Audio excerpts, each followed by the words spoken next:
Second and third, we've got a couple of steers that very different in their type. We gave the nod to the steer that just has a touch more cover on him. No, he's not as big a hipped or as big a loined as that the limo steer in third, but we just gave the nod to the Hereford steer just because he's got a little bit more cover on him. Calf that you definitely got to appreciate for his depth of body and he has some balance to him. In third place, we've got that big strap and limo steer. Man, if you could put a hip and a top on every one of these calves just like him, we would sure love it. A calf, though, that we'd like to see a little more depth of body, and once again, we need to see some more cover on him to place higher in the class. In fourth place, we've got a long-bodied black steer that's got a lot of chest to him. We'd like to see, this steer get out on the move a little easier, but a calf that we like for the fact that he's got some frame to him, and we really think by the time this calf gets to the finish stage, he's going to be impressive. And then on down to a shorthorn steer that a very eye-catching steer that's got a little bit of top to him. He's got some stretch. Just needs a few more of those pieces tweaked in order to place higher. As we move on down our line, another black steer, a steer that we just like to make a little wider over his top and some more fleshing, some more flesh on him to place higher. Moving down to that shorthorn steer, same thing, a long-bodied steer that you got to love for that. He's got some eye appeal. He just needs some more time on feed and some more width and thickness in order to place higher. Moving down on our last two, we've got a pair of speckled steers.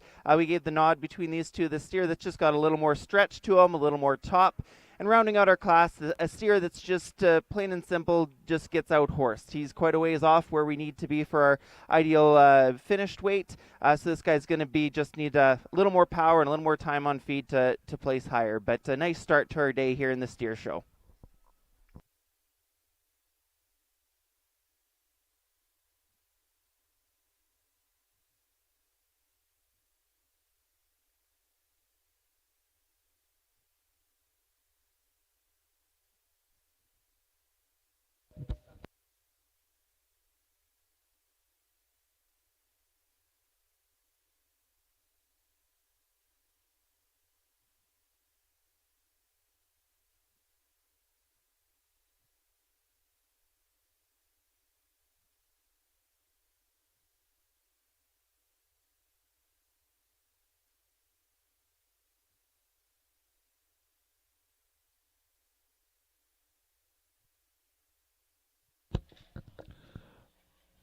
Okay, in our first split, we have our winners in no particular order. Entry 519, Bentley Wololowski from Moose Range. Next, we have Emma Qualley from Tisdale. Third spot, we have Jackson Qualley from Tisdale. Fourth spot, we got Cale Hagenes from Tisdale. Fifth spot, we have Aubrey Roosevelt from Moose Range. Sixth, we have Corbin Hesshofer from Three Lakes. And in seventh, we have Ailsa Roosevelt from Moose Range. Eighth spot, Charlie Griffin from Kelvington. And ninth spot, we got Walker Carlson from Beatty. Okay, that rounds out our first split. Our second split should be steers in the weight range from 1120 to 1168.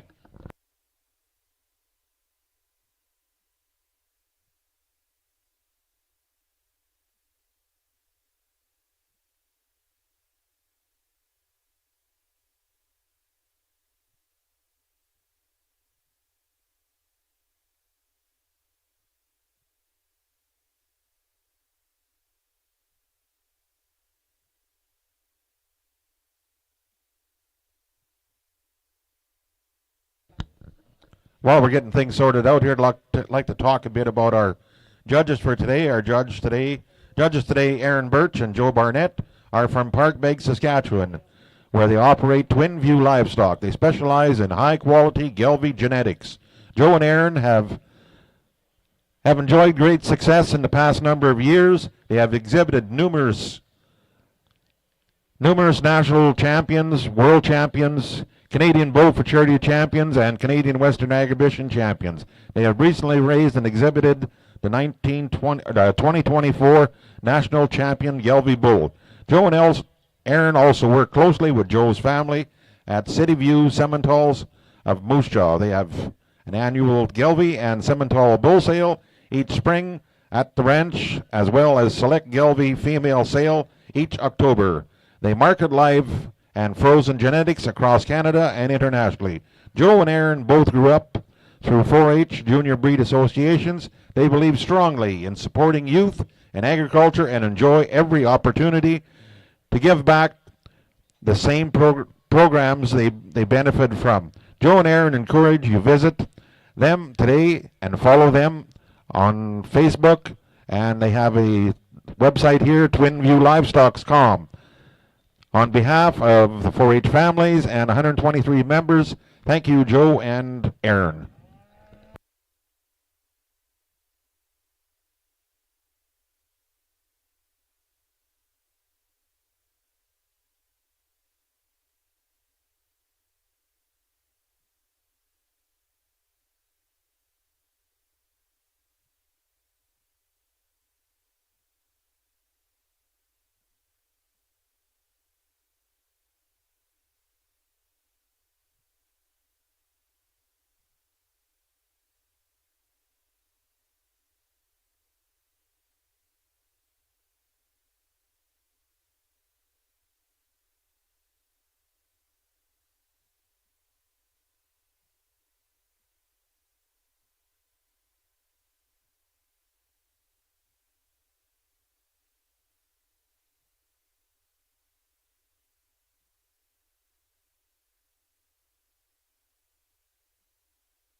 Something most of you have noticed and some haven't. We have a new wash racks this year, something that's been greatly needed for a long, long time. We have the big thank you out to Scott Galen from Three Lakes Club for leading this initiative and putting countless hours into the project. Thank you to everyone who helped Scott with the project. We know that it couldn't be done without his hard work. The wash racks are largely funded by Northern Plains program in partnership with Collective Impact, and thanks to their donations, we were able to see the project through. Other major thank yous go out to Gordon Ready Mix, Prairie North Co-op, Hugh Enterprises, Murray Wilton, and Quibble Custom Excavating and Landscape. Thank you very much, people.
Good morning. We're going to start with two steers that pattern for us very similarly, and they're a logical place to start this second split of steers. We've got that black steer and the Hereford Mark steer there that so similar in terms of the outline and silhouette that they offer us from the side profile. We love both of those steers in terms of their depth of chest and the width that they offer across through that heart girth area. And then they both have tons of rib shape and center dimension as we move back into a full stifle on each of those steers. We really like the way those steers get out and move around the ring. They're moderate frame steers, and so they're carrying a sufficient amount of cover for this stage for us. I wouldn't say either steer is quite finished, but they're both sufficient for us at this level of things, and that's a nice pair of steers to start the second split.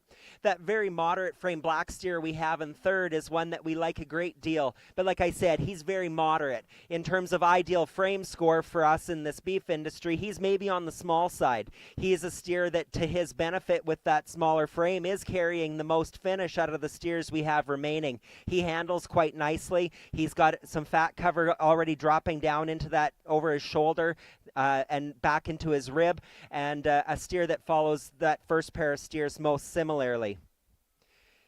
This black baldy steer we have in fourth is one that we quite like. He is a larger frame steer, and as a result, he doesn't quite have the finish of that steer ahead of him. But we like the side profile of this steer. This is a really bold ribbed steer. You get in behind him, and he's got plenty of spring of rib and lots of volume through that middle third. A steer that falls there quite logically for us. We come to the red steer in fifth, and I think there's a steer that we maybe prefer most in terms of his side profile. He's a really attractive, long-bodied, well-balanced type of steer. Quite honestly, he just needs more time on feed, a couple 100 pounds and a few weight classes up, and that's a steer that could be quite competitive. We appreciate his sound structure and balanced end-to-end side profile, but a steer, like I said, just needs some additional time. The same could be said about this really attractive, well-presented black baldy steer pulling in there next. A steer that for us, when he comes into the ring, hits you quite hard with his very well-presented profile and look, but a steer, when you get your hands on him, he just needs more time for this young lady in order to compete higher. But like I said, there's maybe the best presented one in the whole class in terms of presentation. We come now to that speckled steer. Again, a very moderate framed steer that simply needs some additional time. We like the soundness of this steer. When he gets out and goes, he's really good in his joints. A steer that's quite sound structured, and that's going to allow him to carry the additional pounds that he needs to compete higher. Then we come to a pair of steers that round out our class that they're large frame steers and they need more time. A pair of steers that when you get your hands on them, there's plenty of rib space left to get some cover on. Steers that just need some additional time on feed in order to compete. Those larger frame steers would be very heavy pay weight type steers when it comes to market, with it a couple 100 pounds on their frame to go. But a nice pair of steers to round out our second split.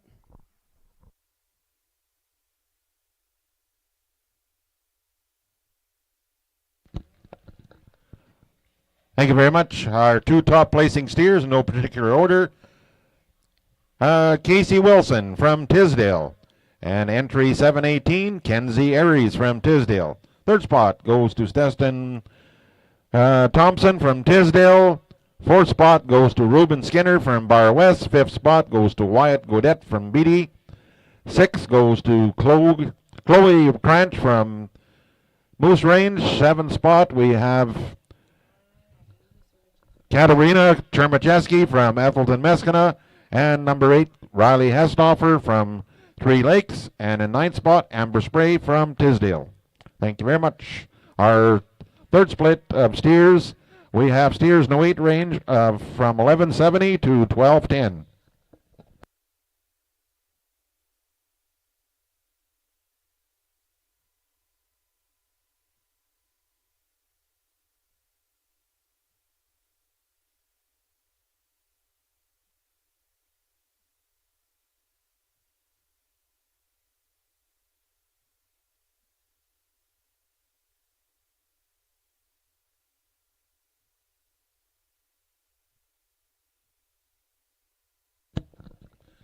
Just a few more things to mention here. I would like to thank DLMS for broadcasting the show today. Show and sale, and what they do is reach out to more people that can't be in attendance today. So that's thank you to DMLS and to Steps Auctioneering for the sound truck. So thank you very much, guys. We also like to mention that Katie Sweet Treats food booth is located just off the edge of the grounds here. So anybody needs something to drink or eat, you can join them.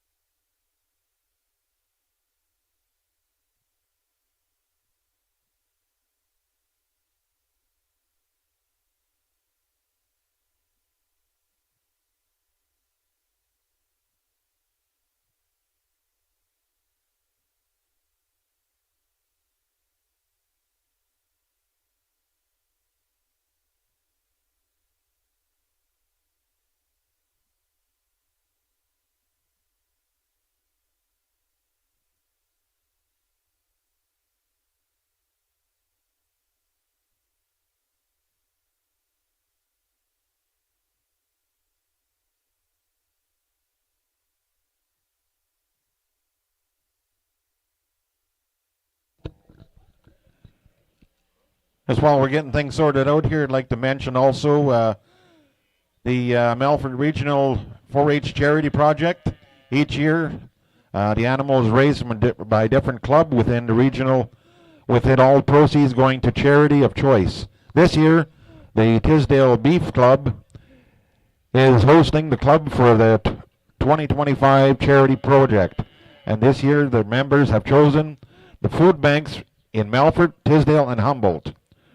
The members wanted to pick a charity that was going to give back to local communities. With the increasing demand across the region, these food banks play an essential role in providing access to food for families and individuals facing insecurities.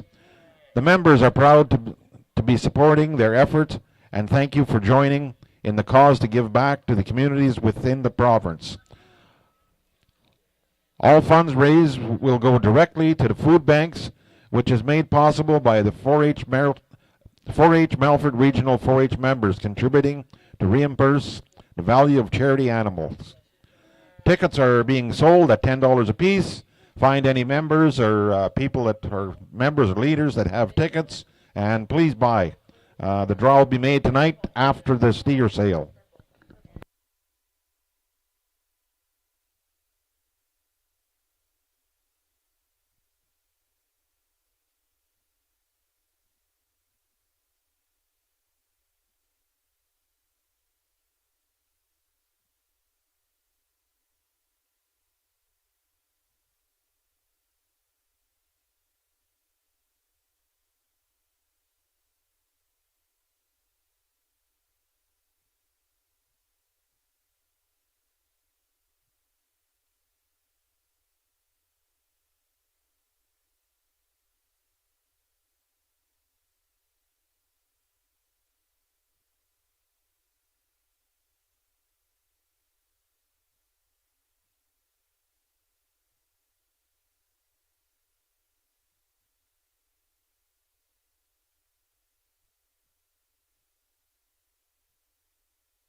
Got a split of steers here. A lot of similarities when you look through our top of this class, so the top 2/3 of this class even.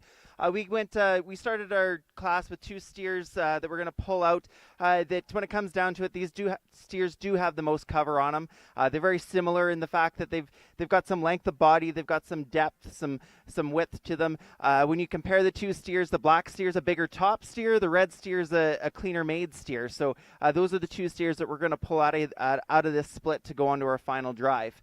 We now go into some steers that you got some give and take when you compare this next probably about 4 steers. You could place these different ways depending on what your preference is. For us today, our preference, we went with the steer that out of these 4 had the most cover on him. He's a long-bodied steer. He has some attractiveness, and like I said, has the most cover out of these 4 steers and is most similar to those top 2 steers that we pulled out of the class.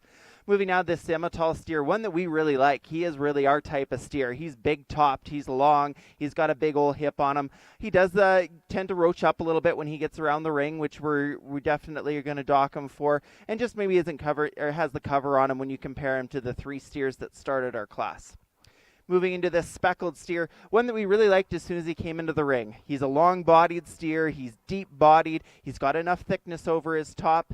We would like to see him just to stride out a little better. He gets a little choppy and a little more stressed in his joint movement, but one that you definitely got to appreciate for what he is. And if he had a little more time on him, a little more cover, that would be an impressive steer.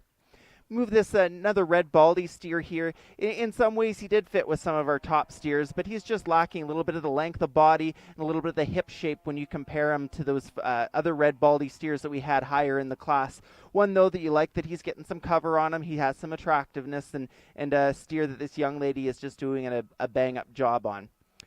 Couple buckskin steers here, one that we went back and forth on. We gave the nod to the steer that just has a little more cover. When you compare these two, he is a little more of a rugged steer. He isn't as well balanced as that roan steer behind him, but one when he's got a little more cover, he's got a little more stretch, and when he gets out on the move too, he's just a little more easy in his movement when you compare him to that roan steer we have farther down the line. Not to take away from this roan steer, however, he's an impressive calf. He's got a lot of top on him. He's got a lot of stretch. But like we said, when you compare him to that steer above him, he's just lacking a little bit of cover. And when we get him out on the move, he tends to pop that top up. We just like to soften that top down on this steer and just smooth him out a little bit in his movements for him to place higher. We're going down to this big framed red steer here, and just like in our previous class, these bigger frame steers just take a little more time. You got to push them a little harder to get him to that ideal carcass weight and get that cover on him. And this steer, he's just, and that's what he is. He's a long ways off being finished, and that's just where he's going to land here today in this split. But a calf that you got to appreciate that he's got some frame and some stretch to him. We're going to round out the class here with a steer that he's very attractive. He's long-bodied. He's big. He's got a big top on him. We talked about this a lot yesterday, and these cattle for us need to be sound, and that's where this steer falls short. There is the argument that these feeder steers don't need to be sound, but the fact is that we're looking for the best ones, and for us, the best ones are sound, and that's where this steer, as he gets out on the move there, you can see he gets quite choppy, he gets quite labored in the movements of those hind legs, and for us, that's why he found himself where he did in the class today. But a steer that, like I said, you got to love for his attractiveness and his top and the presentation this young lady did with that steer.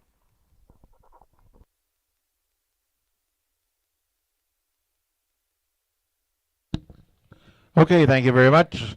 Our 2 top placing steers, no particular order. Top spots go to entry 419, Liam Kernaligan, Maskin-Ethelston, and entry 605, Peyton Buckle from Three Lakes. 3rd spot, we go give that to Sam Kernaligan from Maskin-Ethelston. 4th, Kaylee Galen from Three Lakes. Number 5 should be Lincoln Seminoff from Moose Range, and 6th spot should be Gene Kernaligan from Maskin-Ethelston. 7th spot, we should have Ashton Carroll from Bar West. 8th, Caleb Hares from Moose Range. 9th spot should be Orrin Hagenes from Tisdale, and 10th spot should be Mackenzie Temple from Moose Range. Our next split should be our 4th split. Steers in the weight range from 1212 to 1256.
In this fourth split of steers, we're going to start with a pair of steers for us that each offer us a little bit of give and take.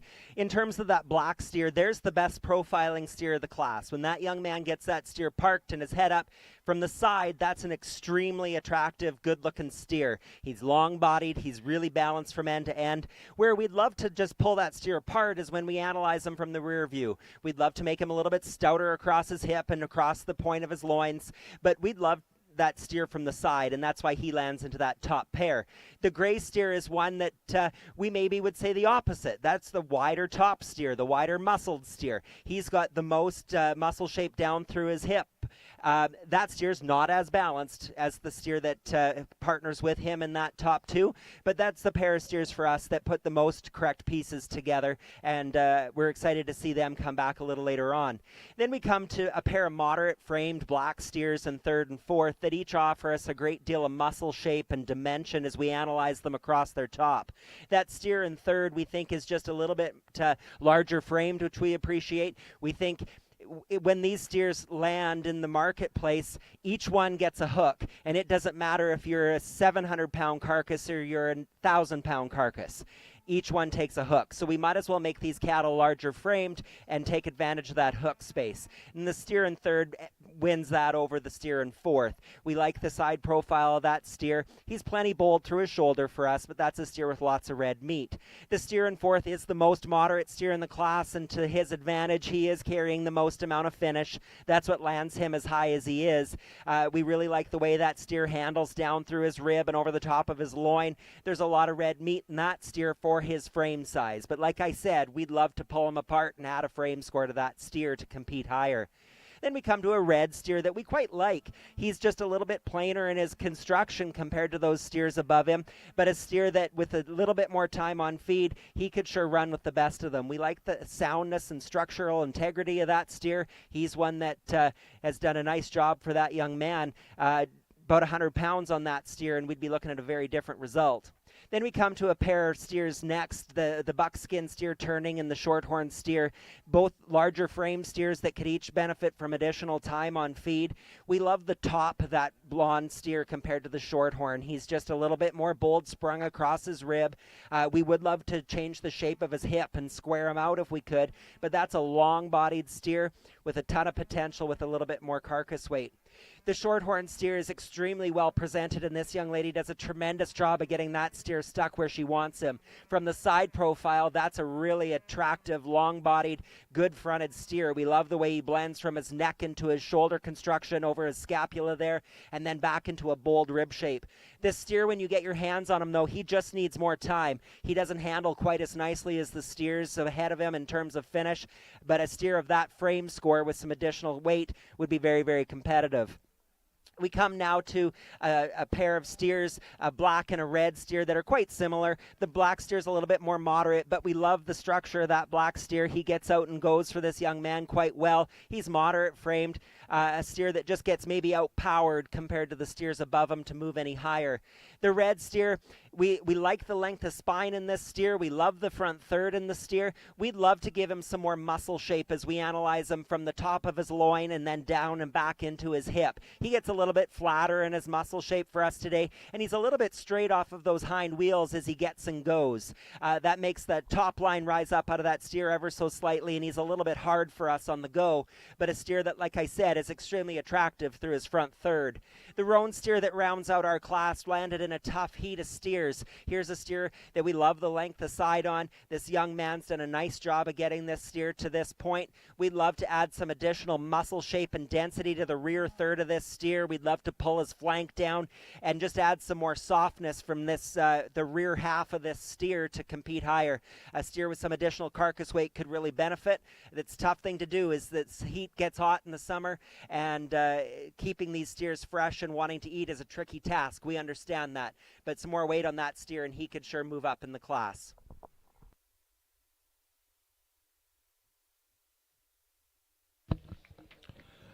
Thank you very much, guys.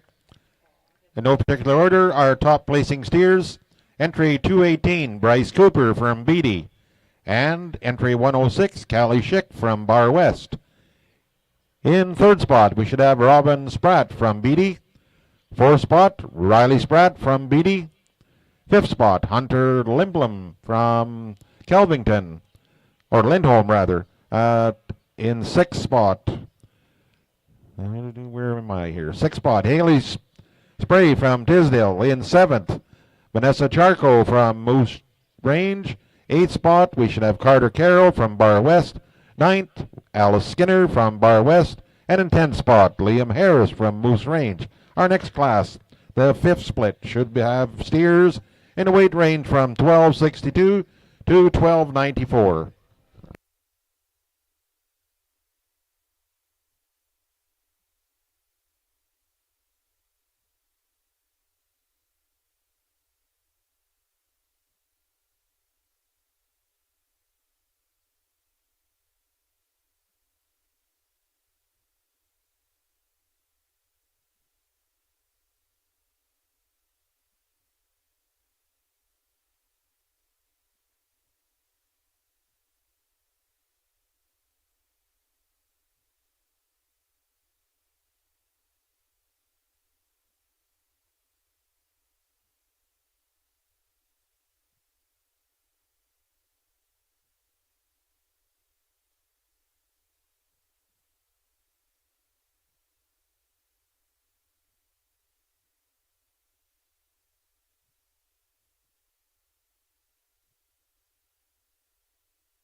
I apologize. We took a few more minutes on this class, and we pulled our top 3 out to begin with there. It's just the challenge when we get these bigger classes when we're looking at steers on opposite ends of the ring here. So I do apologize. We took a few extra minutes just to get a good comparison on these steers.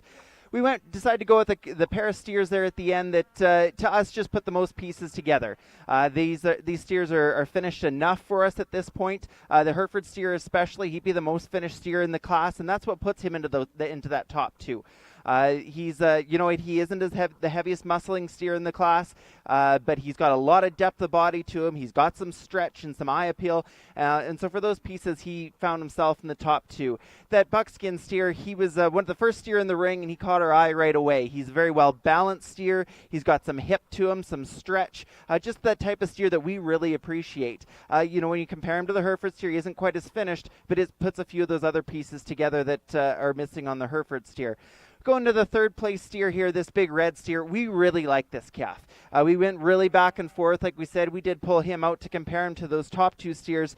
We love the length of body this steer has. He's got some hip on him. Where we compare him to the steers above him, if he was just a little more finished, he would have slid into that top 2. But we had to be a little hard on him. With that Hereford steer carrying a little more finish, we had to pull this steer into third spot. We'd like to see a little more top on this steer as well. When we get these big power steers like him, we just like to stout them up in that over that top. We move down the black steer that's left us here. This is a super attractive steer, a steer that we were actually quite surprised when we got our hands on him, how much cover he does have. He carries that cover very, very well, but calf that's well balanced. He's going to be sound enough for us today. He just lacks some of that power and muscle shape when you compare him to the steers above him, but a steer that you got to really love for the eye appeal he has and how he can get out and move. Going now into a pair of more clubby type steers, we went to the black baldy steer here, really well presented steer. We love the balance this calf has. He's got some stretch and he's got enough soundness. He just needs a little more time on feed when you compare him to some steers above him. He's, we would like to smooth out that shoulder a little bit, but there's no denying that the top and the hip that this calf has on him is quite impressive. And like I said, what we really appreciated over the steer that follows him is he's got some soundness to him. That's where is our challenge with this black white-faced steer that comes in next. This steer really struggles to get around the ring. We got to love how much top this steer has. He's got some finish on him. We love the hip on him, but when we talked about that structural soundness piece, this is where the steer could really be faulted, and that's what finds him as low as he is in the class. Like I said, there's some pieces that he does overpower some of the steers higher than him, but we are high on structure, and that's where we struggled with this calf. Moving on to a gray steer that we really like, a big, bold rib steer. He's got some top on him, some hip. We just like to balance him up a little bit when you compare him to the steers above him. He does get a little straighter in his shoulder. This calf is carrying some cover, which we appreciate. But like I said, we just like to balance him up and drop that back third down a little bit. He gets a little bit deep-chested when you compare him to that hip, how deep he is in his hip. Moving on to a buckskin steer. These last 2 steers, they're quite a ways off being finished, and that's why they find themselves lower in the class. This is the buckskin steer, long-bodied steer. He's got some depth of body to him. We would like to level that hip out and level up that top line a little bit when you compare him to the steers above him. But one that you got to give some merit to how both long-bodied and long-hipped he is compared to a lot of the other steers in the class even.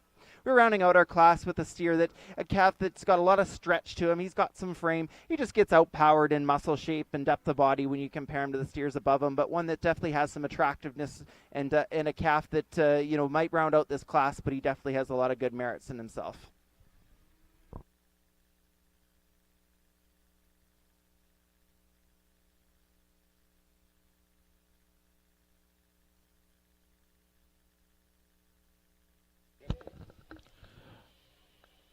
Okay, our 2 top placing steers, in no particular order, Wyatt Cooper from Beatty and Chance Aries from Tisdale.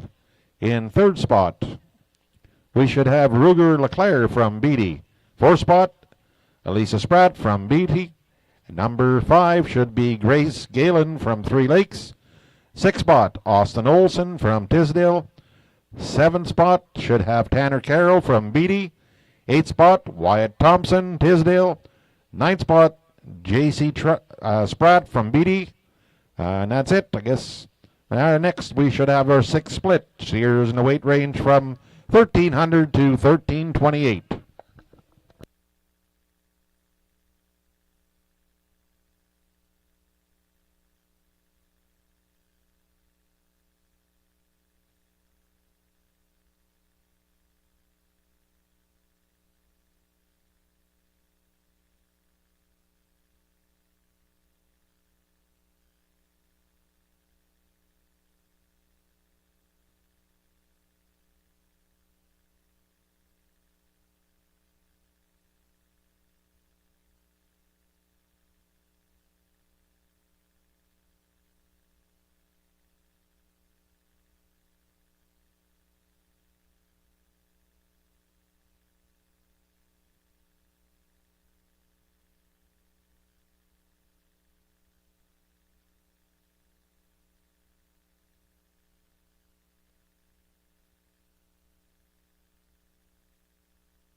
backbone. Return of the Mac, the king is back though. Corvette and cash, I never lack those. She saw the stone, you know how that go. Fatality, my diamonds that cold. Versace trunks, I hit my backstroke. Knock on the door. She at the back, bro. All I really take is a little taste. Island girl, blue eyes with a little bass. Here for the thrill, I don't need a chaser. Wanna vibe at the getaway. Shimmy, shimmy, yeah, I got the semi 4-way. Don't step out the line like this a probate. You hit the line and try to locate. This for the time, got time for no day. Whoa. Too many, I'm going. Too crazy, and I got bad ones and they ready. A good time, so now it's into it, we left that. Can't remember anything, but I know we got lit. Good times. Living in the moment, feel like summertime. Obsessed with nature, not a world mind. The room is spinning.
we're getting into some steers now that are getting up towards that ideal carcass weight for us, and we start with a pair of steers that are really difficult to split apart.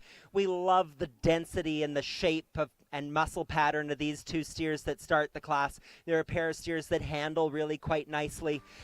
There's moderate frame steers, but when you get in behind these two and analyze them from the rear, this is an incredibly wide set pair of steers. From the hook to the pin and across the top of their loins, these steers are so jam-packed full of red meat. They're soft-middled. They're obviously easy feeding steers. There's just so much shape and muscle pattern to these two. They're a logical place for us to start. That's a really nice pair of steers to start this split. We come to the red steer next that, quite honestly, we waffled if he shouldn't be in that top third. He's got probably the biggest loin out of any steer in the whole class. He beats the top two steers when you analyze him from just feeling that loin. He's got adequate finish. He's not quite where he needs to be just yet, but he gives up obviously some of that attractiveness from end to end, but that's a really good steer. And if you want to talk about putting high taller cuts into one, that loin and that red steer is truly impressive, and he certainly deserves to be in that third hole. We come now to that really attractive, well-presented black baldy steer there with the white tips. We really like this steer from a front 2/3. His rear third for us is where we'd love to change him. He wants to slope off from his hook to pin set, and when he gets and goes, he's not quite as free in his movement as the steers that started our class. That's a steer that's really laid down a nice even cover to this point, and a ton of good in that steer. Like I said, we'd love to free him up in that rear third and square off the top of that hip for him to move any higher today. Then we come to a group of steers next that simply need more time on feed in order to compete with the steers above them. This black steer has the most finished out of the ones ahead of him. He's got actually a deceiving amount of cover when you feel him over the top of his rib and down into the bottom of his blade. But that's a steer that we'd love to free him up on the movement as well. He gets a little bit labored and tentative as he gets on goes, but a steer that lands into this next spot for us quite logically. We come next to that buckskin colored steer turning out there. That's a steer we really love the presence and style of. He's extremely sound and good jointed. He's a steer that can comfortably handle several hundred more pounds of carcass weight and keep a sound structure. That's a really good structured steer, but simply needs more time. We come now to the Charlet steer, the white steer turning out, and where we appreciate the structure of the buckskin steer leaving is where we'd adjust this white steer. He's really tentative off of those fronts. He gets up on his tippy toes for us. He's quite straight in his shoulder, and that translates through the rest of his carcass as well in terms of being quite straight in his lines and not as free in his joints. He is carrying a little bit of finish over the bottom of that rib, and we do appreciate that about him. A really long-bodied steer, and there's a lot of good in there, but like I said, we'd adjust that structure just a little bit in order for him to move any higher. We come now to another buckskin steer that we absolutely love. A tremendously well-presented steer. He's probably the longest bodied steer. We love his elongation through the front third. He's extremely up-headed. We love the way his neck and shoulder attach and blend into the top of his rib over his scapula. That's a tremendously good steer. He simply needs more time. He got outpowered in a tough split. That's a high carcass weight steer. When he's finished, he's just not quite there yet. But that young lady gets him stuck. Look at that profile that steer's offering you right there. That is a killer look from the side, and congratulations on him. The black steer simply gets outgunned when it comes to muscle shape and pattern. This is a large framed steer, and he just needs more time on feed in order to compete with those above him. We love the length of body. We love the soundness of his structure. He's another one that can handle a bunch more carcass weight and get around just fine. He just needs some additional time to do that in order to move up with the big boys ahead of him. It's a nice split of steers.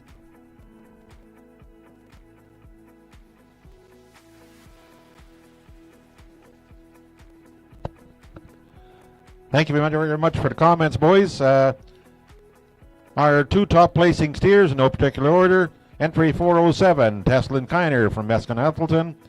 Entry 406, Cannon Kiner from Meskin-Ethelston. Third spot, we should have Kyle Wilton, Meskin-Ethelston. Fourth spot, Landon Burrill from Tisdale. Fifth spot, Annalise Lambarou from Beatty. Sixth spot, Asha Termacheski from Meskin-Ethelston. Seventh, we should have Desiree Dufo from Tisdale. Eighth spot, Kyla Canaligan from Beatty. Ninth spot, Rebecca Spray from Tisdale. Next class should be our 7th split. Steers in the weight range from, let's see here, 1334 to, let's wait, I gotta flip my page. 1372.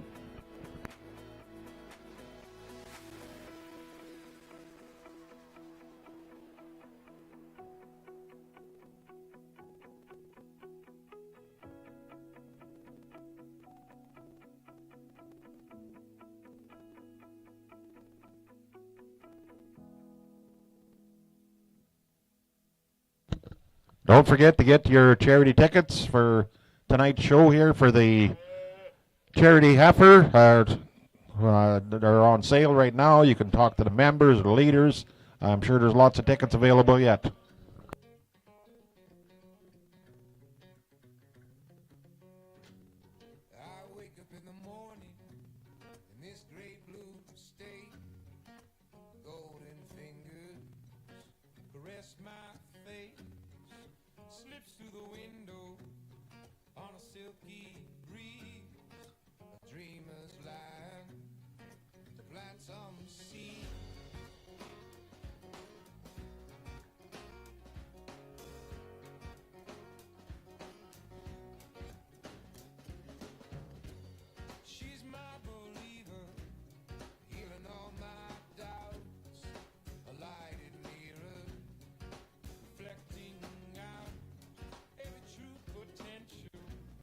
Been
We're getting into some bigger weight steers here, and of course that adds to the our job here and the challenge it presents to us. And we did a little bit of switching around here in the top of our class here. Once we get these steers closer together and can really get a good compare on them, we switch those two red steers.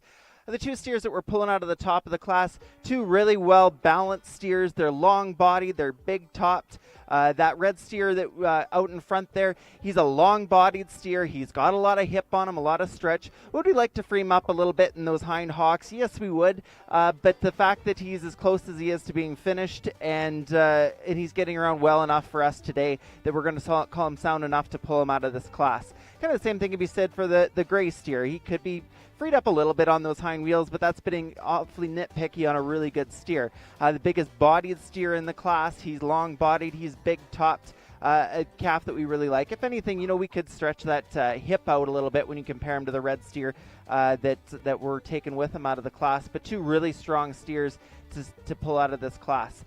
That third steer in third place, he's no slouch either. This is a good calf. He's an easy moving steer. Probably, I would actually say he's sounder than the two steers that we pulled out of the class, but he just doesn't have quite the hip shape when you compare him to those other two steers. He's finished enough for us here today. He has some presence and some eye appeal and some depth of body, a steer that we like a great deal, and that's why we did pull him out in that top there. But like I said, just lacks a little bit of that hip shape when you compare him to the two steers that we pulled out.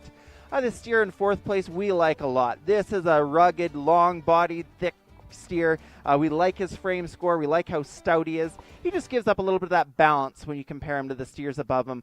We'd like to clean up that how he moves out on those back wheels a bit. He gets quite set in those back hocks, and we just like to correct that on him. But not to take away from a steer that when you look at in terms of carcass merit, has a lot of value there. Moving down into this speckled steer, another one, long-bodied steer. We like that the steer has some depth of body. We just like to widen him up a little bit when you compare him to the steers above him over that top. We'd like to level that hip out and just give him a little bit more muscling in that hind third when you compare him, especially to that steer above him. But a steer that you definitely got to love for how long-bodied and eye-appealing he is. Speaking of eye-appealing, this black steer that we follow in next, he is a super eye-appealing calf. He's long-bodied. He's got some chest floor to him. We just like to make him a little deeper in that hip shape. We do like the hip shape that he has. He's long-hipped. He's level-hipped. But we just need to dip him down a little bit and fill in that twist when you compare him to the steers above him. Next steer that we have coming down here, big top steer. We really like this steer. He's long-bodied. We just like to level out that hip. He gets quite rounded in that muscle shape, and that, of course, follows down into how he's constructed in those hocks. And he just tends to get quite underneath himself, especially when he gets out in the move, but not to take away from a steer that we like a lot. We just get a little more cover on this steer. That is the challenge with these bigger frame steers. You're just getting a little more cover on him when you compare him to the steers above him, but that is a darn good steer. Going to a brockle face steer here, that he is more finished than the steer above him. He's got a lot of depth of body to him. He's got some attractiveness. We just like to free him up on that hind end and just give him and just pull him apart. Gets a little bit more narrow over that top when you compare him to the steers above him, but a steer that we really like the eye appeal to him. Rounding out our class, we have a steer that he's just, when you compare him to everything else in the class, he is our most lean steer.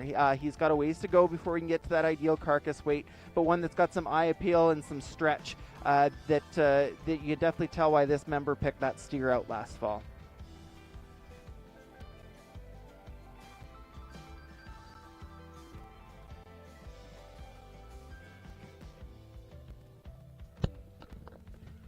Okay, thank you very much. We have our results from our 7th split in no particular order. First spot goes to Kyle Spratt from Beatty and Cooper Buckle from Three Lakes.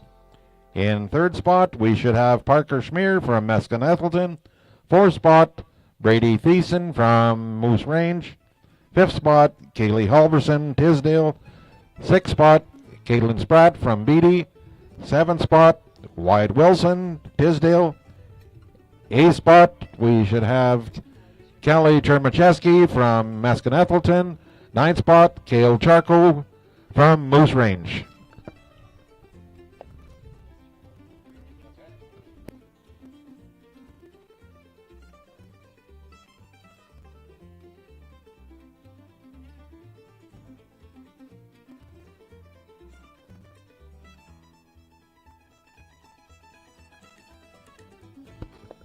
Okay, our 8 split coming in. We have steers in the weight range from 1380 to 1402.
This is our 8th split of steers, I think, is if my math is right, and we're starting to get really now into these ideal carcass weights from our perspective. We don't mind big frame cattle as long as big frame cattle have things to go along with it.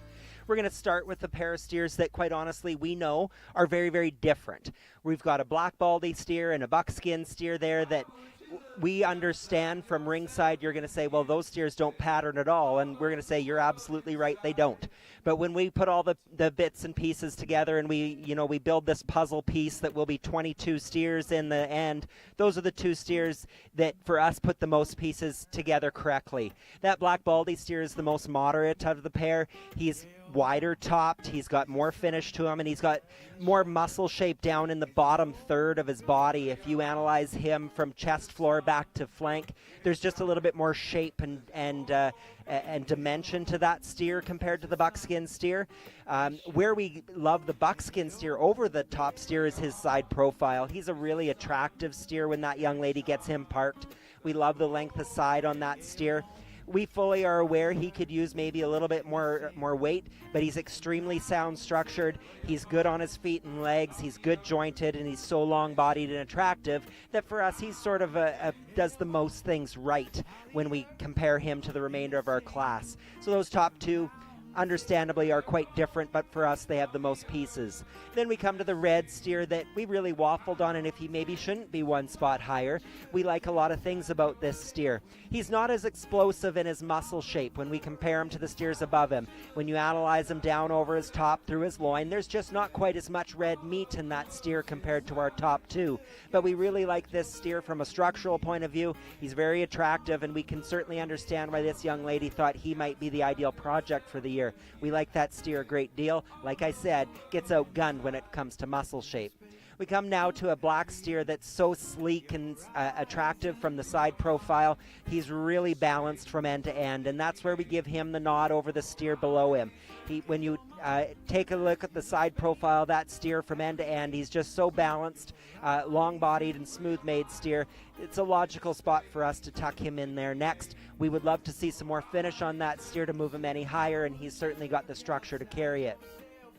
We come now to a pair of black baldy steers that pattern quite similarly for us, and it made sense to keep them together. The black steer pulling out to the side profile now, I'll be honest, is extremely deceiving when you get your hands on him. There is a ton of red meat in that steer. He's a big loined steer. He's a wide top steer.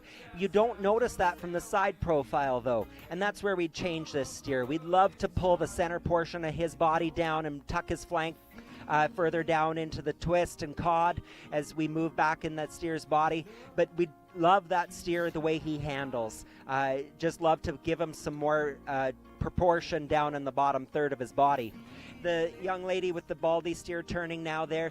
We love how deep-sided this steer is. He's an extremely deep-ribbed steer. Where we change him is the shape of that rib. When you analyze him across his top, he drops quite quickly, and he doesn't have the rib shape of the steers above him, and he gets a little bit slab-sided for us.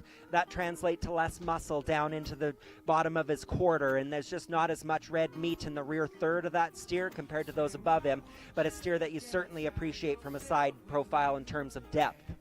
We come now to a red steer there. This young man does a nice job with him. We really like this steer, very similar to the steer above him. He's extremely balanced from end to end. He's deep-sided. We'd love to pull him apart at the sides. If you could start at the front of his shoulder and come all the way back to his pin set and pull him apart, make him just a little bit wider and add some rib shape, that's a steer that could certainly run several places higher. He's got adequate finish. He's not quite there just yet, but that's a steer that we quite like and should be a really handy steer on the barbecue. We come now to a black steer, an attractive steer. He's good fronted. We like the way he blends from chest into shoulder and forearm. There's a steer. He gets flatter in his muscle shape for us as we get to the rear third. Just gets a little bit piecier as we analyze his overall balance from end to end. But we'd love to just stretch him out in that hip and give him some more shape there. We round out our class with a pair of Char Cross steers here that you really appreciate for their length of body and their frame. We've mentioned it before. With that added frame and length comes additional time needed to get them where they need to be. Here's a pair of steers that just don't handle with the finish when we analyze them over the rib and across their top and the loin. And then just with some additional time, we really feel that pair of steers could move up quite easily, but they're just not quite there for us today. Nice split of steer.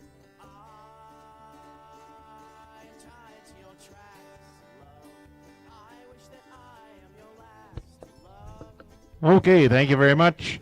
We have our results from Split 8. In no particular order, entry 204, Lake and LeClaire from Beatty. And entry 602, Carter LePage from Three Lakes. In third spot, we should have Mackenzie Thiessen from Moose Range. Fourth spot, Tyron Sutter from Kelvington. In fifth spot, Carter Schmidt from Moose Range. Sixth spot, Caitlin Bitzel from Three Lakes. Seventh spot, Fisher LeClaire from Beatty. Eighth spot, Sarah Skinner from Bar West. Ninth, we should have Garrison Burrill from Tisdale. And in 10th spot, Wyatt Prosbert from Bar West. Next class should be our ninth split. Steers in the weight range from 1408 to 1442.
To your tracks, love.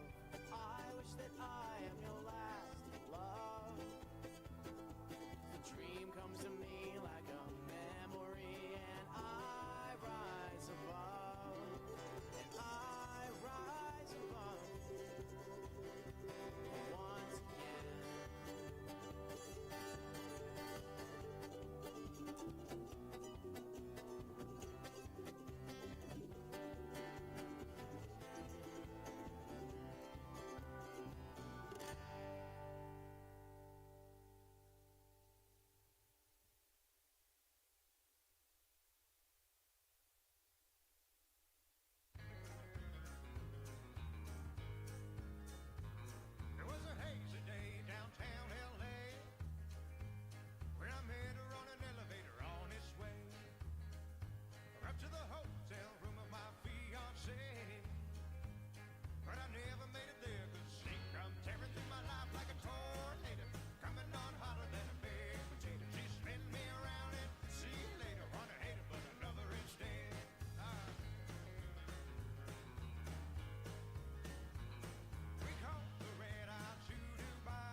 sad story. I forgot that this is a live recording, so now we can't use this song either. But she's gonna hear it eventually.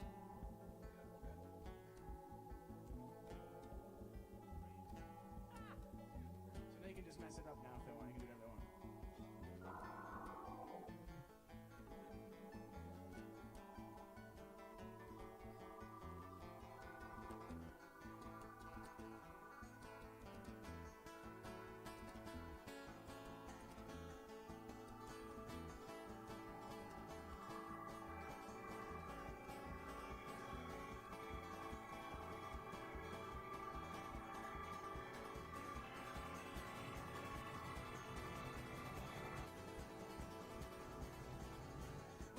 Down from that mountain, I had to find me a job. I'm in the new, I was selling gas and soda pops. One afternoon I was bothered because those thoughts, they don't end. Set me back up.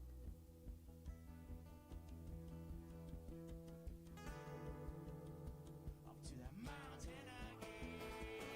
Trouble finds you and worry. It sticks around till you're dead. Once you found a little darling, she takes all your head. Trouble finds you and worry. It sticks around till you're dead. Once you found a little darling, she takes all your head.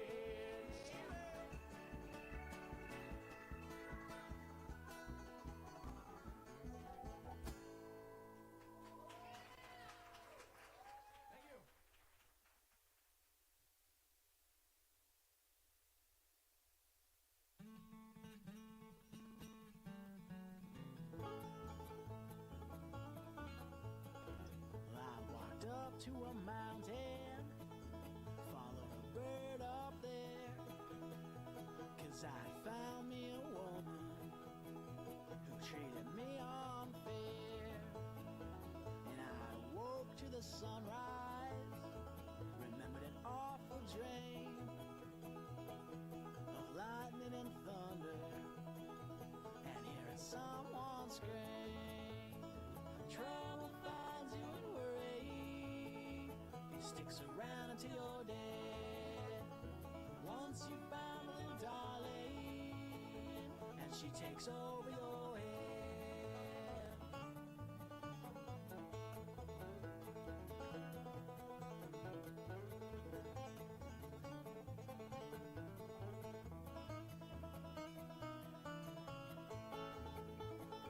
And I see when it was blowing, I had to find me a hole for to climb in and live forevermore. And I heard voices calling in my delirious state, saying something out in Spanish. That's when I went insane. Trouble finds you and worry. It sticks around until you're dead. Once you found a little darling, and she takes over your head.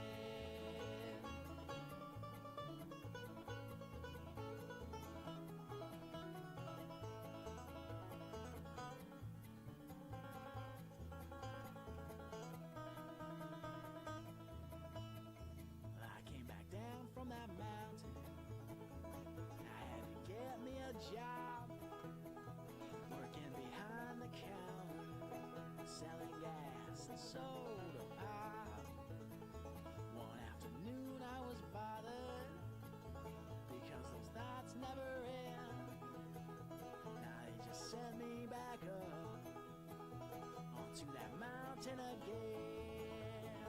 Trouble finds you and worry. It sticks around till you're dead. Once you found a little darling, and she takes over your head. Trouble binds you and worry. It sticks around until you're dead. Once you found a little darling, and she takes over your head.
As we progress here, we've got a pair of steers for us, really came to the top of the class pretty easily. That red steer that we got out in front there, he just hit us as soon as he came in the ring. He was the first calf in the class, and when he walked in, we said, he's going to be hard to beat. And then he found his way up into that top two pretty easily in this split. You know, he's not as well balanced as the steer in second place. That steer in second place didn't hit us nearly as hard when he came in the ring. He was a little bit lost. Until you get up on this steer, you don't quite realize how much top he has and how much just mass this steer has in that carcass. He's a really impressive steer, but like I said, when at first glance, he doesn't grab you quite as hard as that first place steer. He's a little more well balanced in terms of his pieces fit together a little smoother and more seamlessly than that red steer. That is a pair of really strong steers to start our class. Moving to our third hole here, this Hereford steer, he's another one. When you get up on this steer, there is a lot of calf here.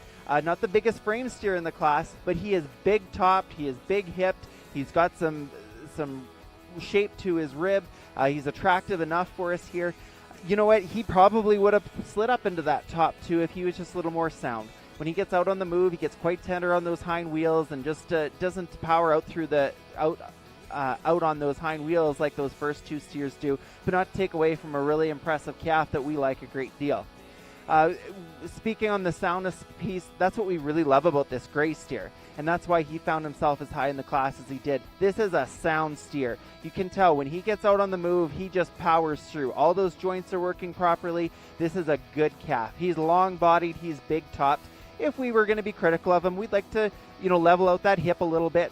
We'd like to, maybe make him a little deeper hipped when you compare him to those steers above him. But you know what? We love when we get these big steers like this that can be as sound as he is, and that is a good calf. And we love about that, and we preach about soundness in these junior shows, is because he's going to have sisters at home, and if they can move like that, they're going to have some longevity.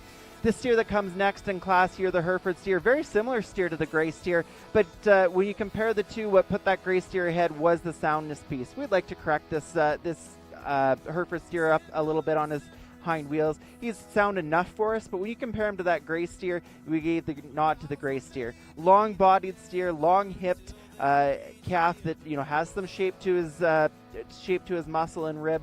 Just a really good, well-balanced calf. And fits into that hole quite nicely. We now go into a group of black steers that, depending on your preference, you could sort these steers a little bit differently. We gave the nod to the calf that we just felt was the deepest bodied calf. He's got enough finish for us here today. Would we like a little bit more muscle shape on him when you compare him even to the calf that follows behind him? Maybe so, but this is a calf that's got some soundness to him and enough finish for us today, and a calf that we like a great deal. This steer that comes in next, this Baldy steer, this is a wide top steer, long bodied steer. We'd like to drop that hip shape down on him and just free him up a little bit on those hind wheels. But a calf, like I said, out of these four steers, you could sort him a few different ways. And if you gave the preference to this calf, we wouldn't argue too hard with you. But a really good calf there. And our next Baldy steer here, pattern is very similar to the calf in front of him. A long-bodied steer. He's maybe got a little more depth of body than the steer above him, but where he falls a little bit short in comparison is just that top. He's not quite as big a top, not as heavily muscled as the calf above him, but just another good, solid steer. Going to the solid black steer here, one that we like a great deal for his depth of body. And this calf does have a surprising amount of thickness to him when you get up to him. Where we fault him is he just gets quite underneath himself when he gets out on the move. He rises that top up, and that of course follows back into his hip, and that hip gets quite sloped off, and he dips a little bit behind those shoulders. So just being maybe a little hard on a really good steer. Rounding out our class here is a steer, and you know what, these big frame steers, we maybe been a little bit hard on them all day, but they just need a little bit more condition on them when you compare them to the steers above them. This steer is not finished yet. When this guy gets finished, he's going to be impressive. He's big topped, he's long bodied, he's got lots of hip. Yeah, we could soften him up a little bit, but really the biggest thing where he finds himself in the class today is just on that finish perspective. But a really good calf to finish out our class. If we've got calves like that finish our class, you've got a good class of steers.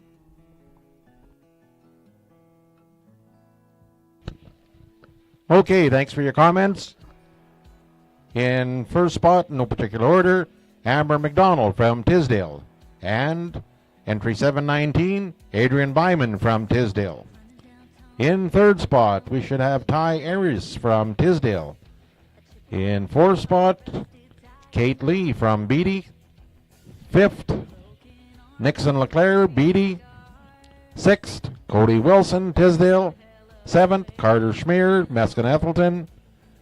Eighth, Carson Pitzel, Tisdale. Ninth, Alex Kernaligan from Meskin-Ethelton. And in 10th spot, Ty Olson from Tisdale. Our next split should be our 10th split in steers in weight range from 1446 to 1562.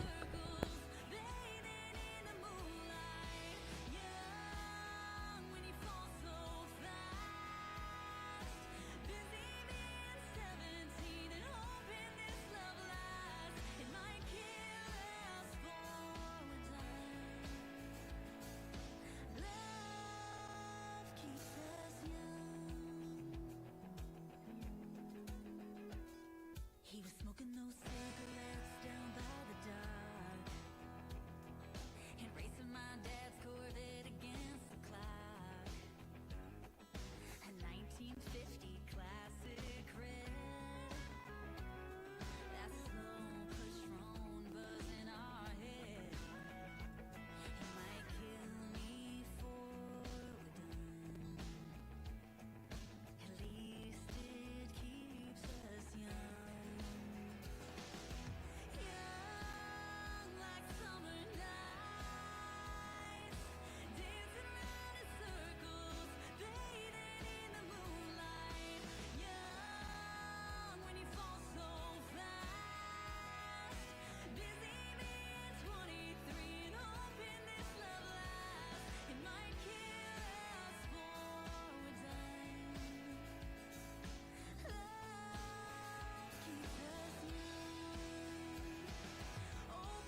disasters, wasted hearts and days. So take it all, take everything from me and bring it on.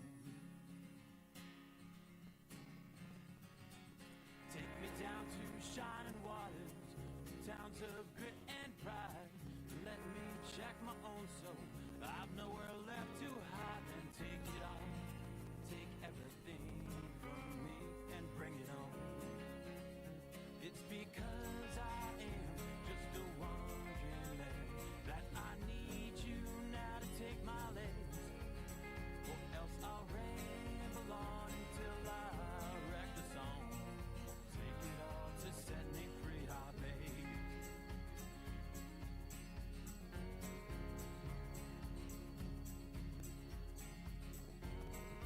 Take me to a hilltop castle, to a room all draped in white. Give me some familiar faces so I know I'll be alright. And take it all, take everything from me, then bring it on. It's because I am just a wandering man that I need you now to take my legs, or else I'll ramble on until I wreck the song. Take it all to set me free, I beg.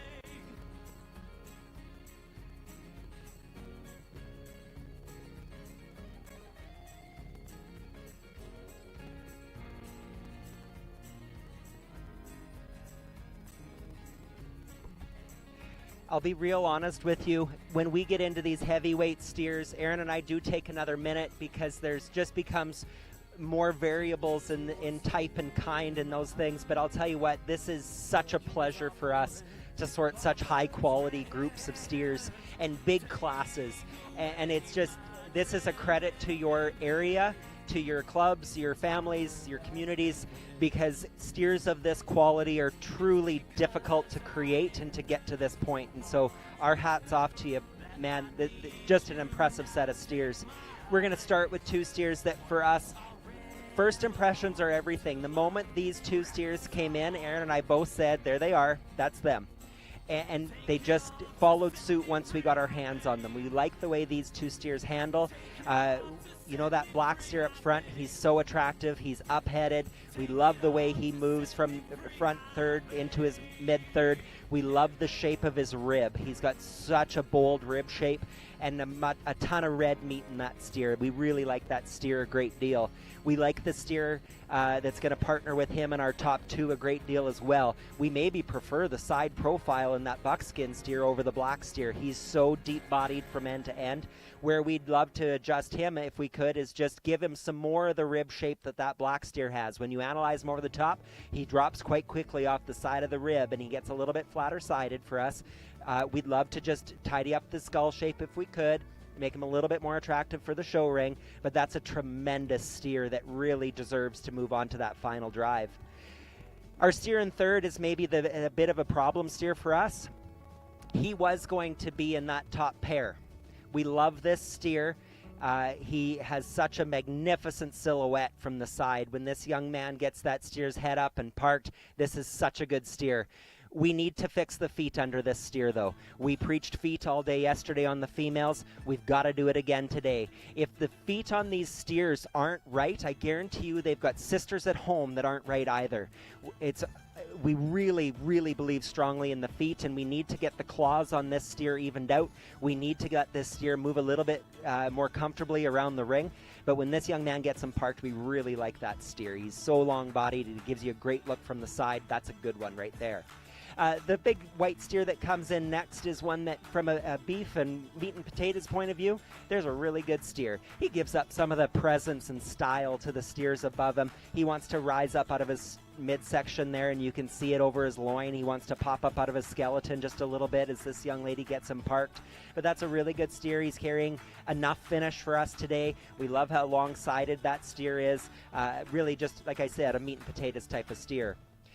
This blonde steer that comes out next is maybe the steer in the whole group that gives us the most attractive look from the side. He's so balanced from end to end. He's so smooth made, and he's well put together. A steer that's extremely sound and good jointed for the body mass that he carries. Quite honestly, he just needs a little bit more time on feed to run with the big boys ahead of him. But that's a really good steer that we love the structural integrity of. Then we come into the great big red steer next, a steer that you really appreciate so many pieces of. He's not maybe quite as balanced from the side as the steers above him. He wants to cut up just a little bit in the flank. He gets a little bit flatter muscled. And another steer that could use some additional time on feed when you get your hands on that steer. He's got several ribs that need some more attention with fat cover, and the same could be true about his loin. He's not nearly as full in the loin as the steers above him, but a steer with a lot of potential with some additional time on feed. The young lady with that black steer does such a fantastic job getting one showing. We were impressed with her all day yesterday in the female show. If you wanted to add carcass weight to a steer, you make them longer bodied. I had a mentor many years ago who said if you wanted to add pay weight, get a longer bodied bull. I don't know if we've seen a longer bodied steer today. We really think that's an awesome presentation for that steer.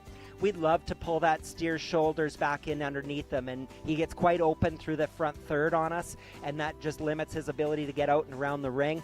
Just if we could level those shoulders out and get his front feet back up underneath his carcass, we sure think that'd help him a ton.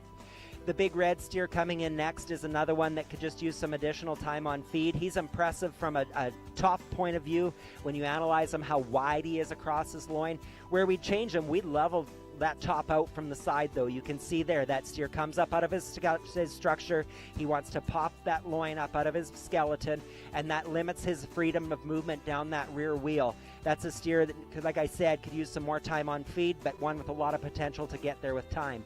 The same for the two steers that round out our class. When we get into steers of this magnitude and this weight, and you're not quite finished, that's the quickest way for us to sort them. These two steers, we both appreciate the structural ability of those steers. We appreciate their length aside.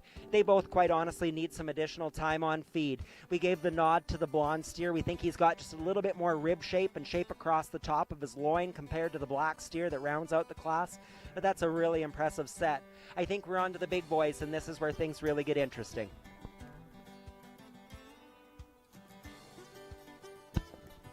Okay, thank you very much for your comments.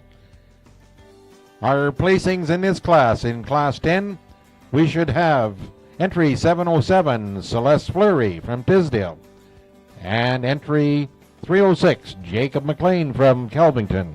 In third spot, we should have Coulter Cooper from Beatty. Fourth spot, Rynette Prosberg from Bar West. Fifth spot, Robin Wilton from Eskin-Eppleton. Sixth spot, we should have Carly McDonald from Tisdale. Seventh, Morgan Suter from Kelvington. Eighth spot, Bryden Schmier from Eskin-Eppleton.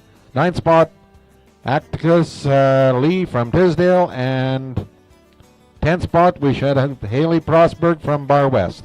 Next, we should have the 11th split. We have the real heavyweights from 1576 to 1780.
outside so I can find my way.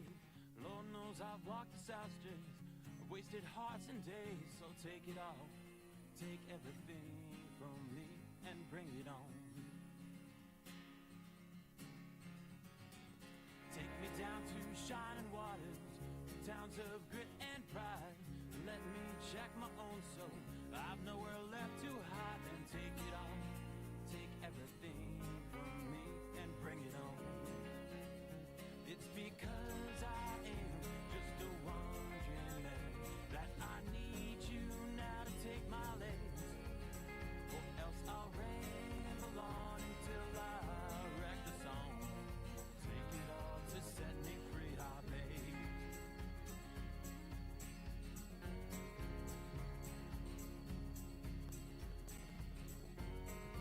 Take me to a hilltop castle, to a room all draped in white. Give me some familiar faces so I know I'll be alright. Then take it all, take everything from me, then bring it on. It's because I am just a wandering man that I need you now to take my legs, or else I'll ramble on until I wreck the song. Take it all to set me free, I beg.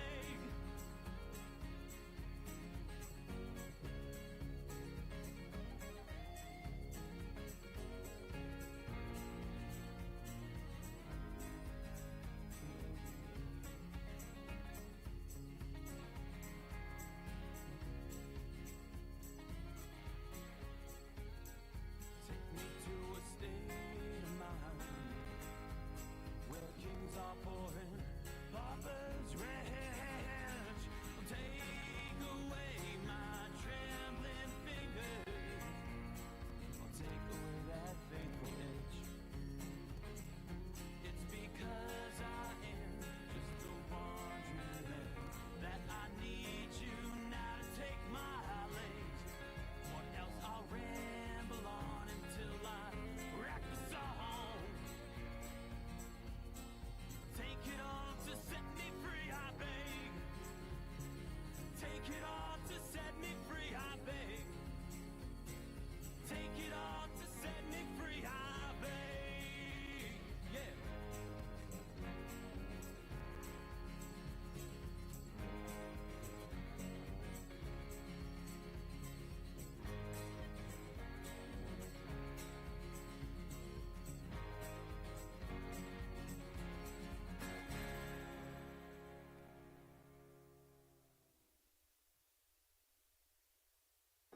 It was the first time you felt just a little bit of something, baby, and I fell, believing I'd fly.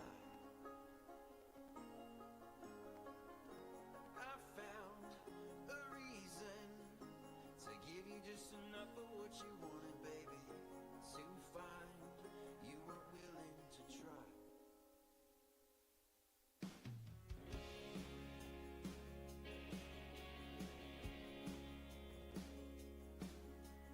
Made your heart it wanders, looking for a reason to find yourself with something left you could try. If I placed what I have.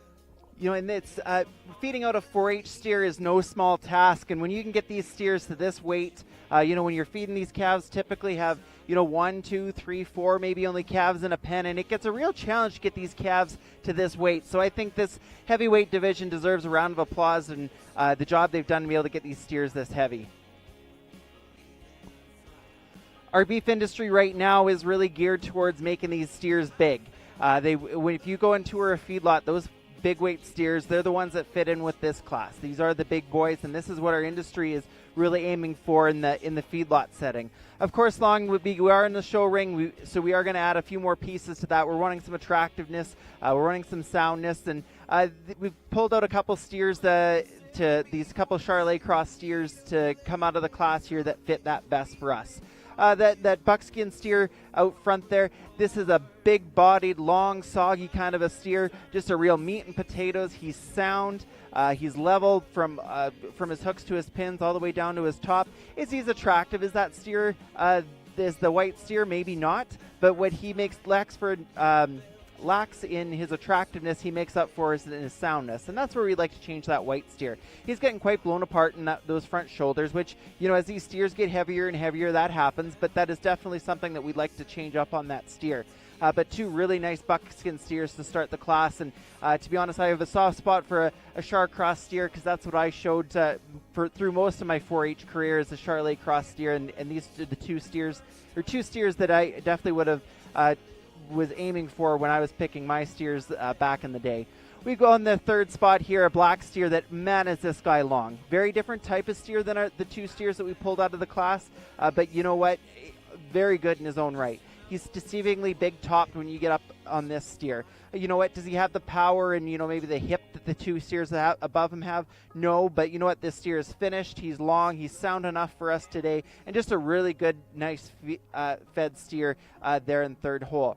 Going now into a couple of Hereford Cross steers, and the pattern very similarly. We went with the steer we found was just a little bigger hipped, a little more well-balanced when you compare the two, but two very, very good steers. We like this steer a lot. Would we like to free him up in his movements a little bit, and we'd like to change up that foot structure on him for sure, but a calf that you don't want to take away for the attractiveness he has, the Springer rib he has, in that hip shape. And that's where we'd like to change the steer that follows him.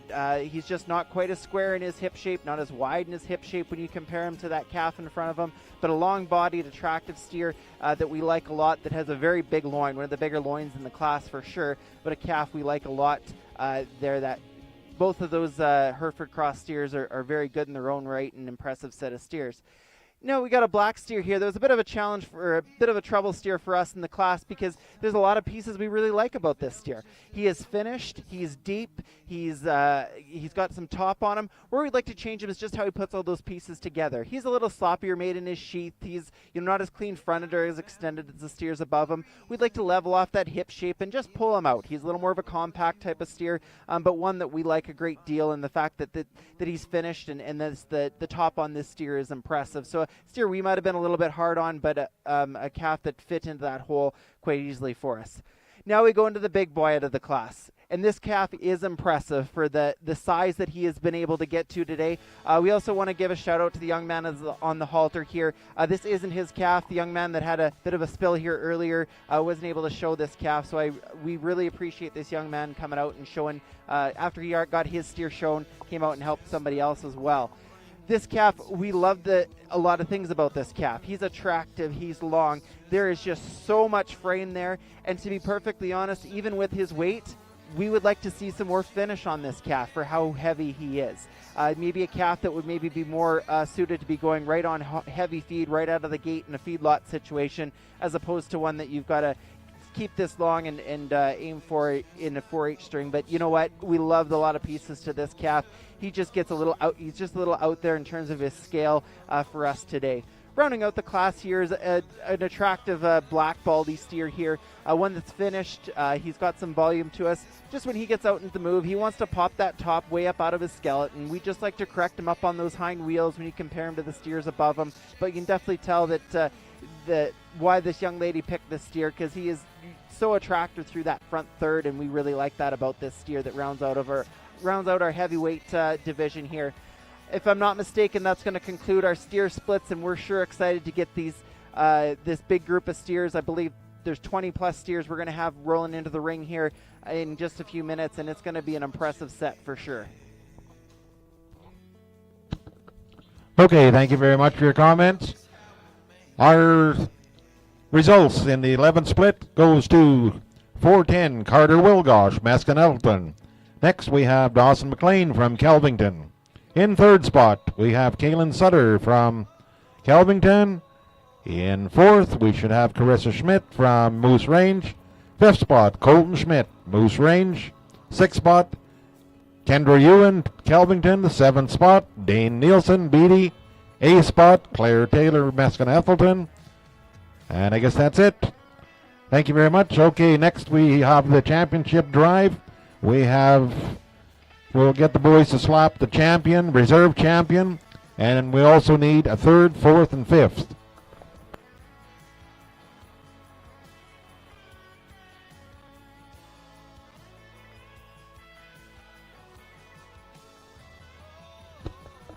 This year, our grand champion will be sponsored by Townside Enterprises, Charlie and Trina Porter, and our reserve champion will be sponsored by Ravenworth Cattle, the Birding family from Middle Lake. Our third should be ANKN's Trucking. Our fourth, Cornerstone Credit Union, and our fifth place steers will be sponsored by Sask Energy. Thank you very much.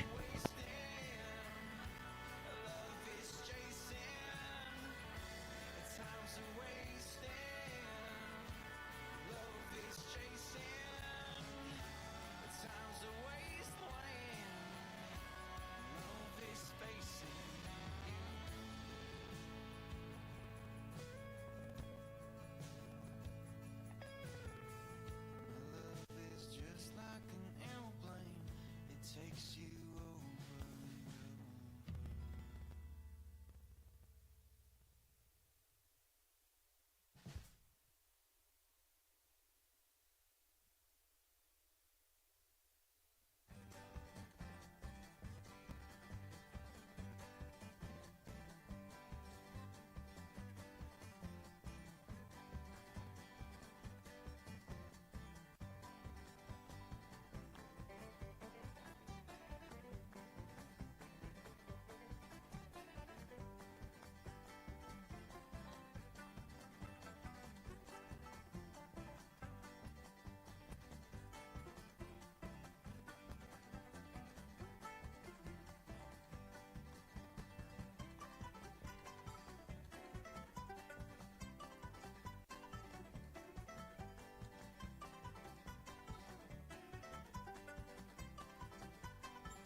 tell you a little something about me.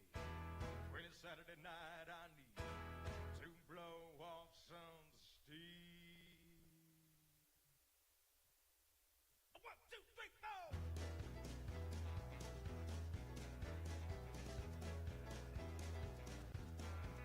Well, I've been holding in since the clock came Monday morning.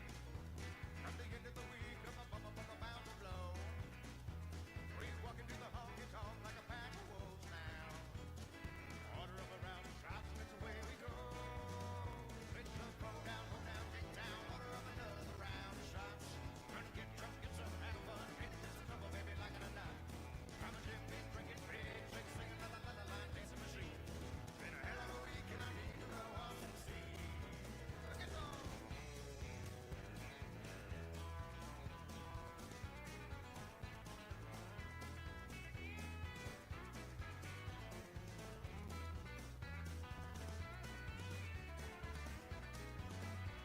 Got to blow off some steam for blow up.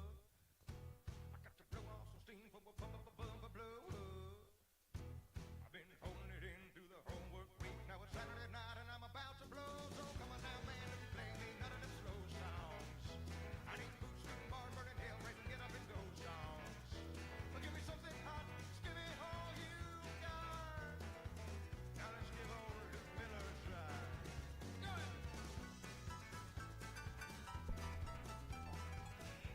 Join us in a round of applause for an absolutely tremendous set of steers.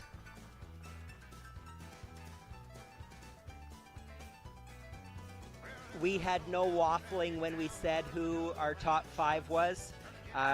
Before this class even came in, we each looked at each other and listed off 3 or 4 steers that we said, this one, this one, this one, and this one.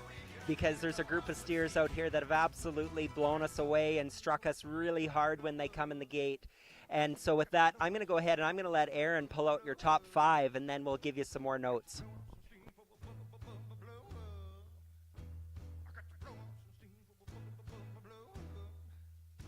I've been holding it in through the whole work week. Now it's Saturday night and I'm about to blow. It's Saturday night, I need to blow off some steam. It's Saturday night, I need to blow off some steam. It's Saturday night, I need to blow off some steam. It's Saturday night, I need to blow off some steam.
How about another round of applause for your top 5?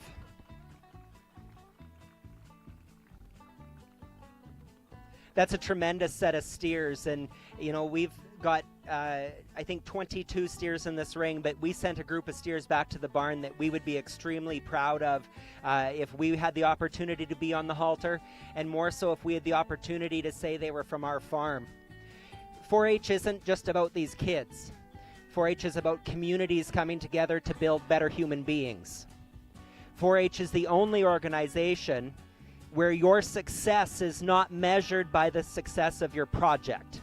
It's measured by your own drive and dedication and work and the things that you put into it. There is no other organization like this. If you want to create better human beings, better young people to lead the world, put them in 4-H.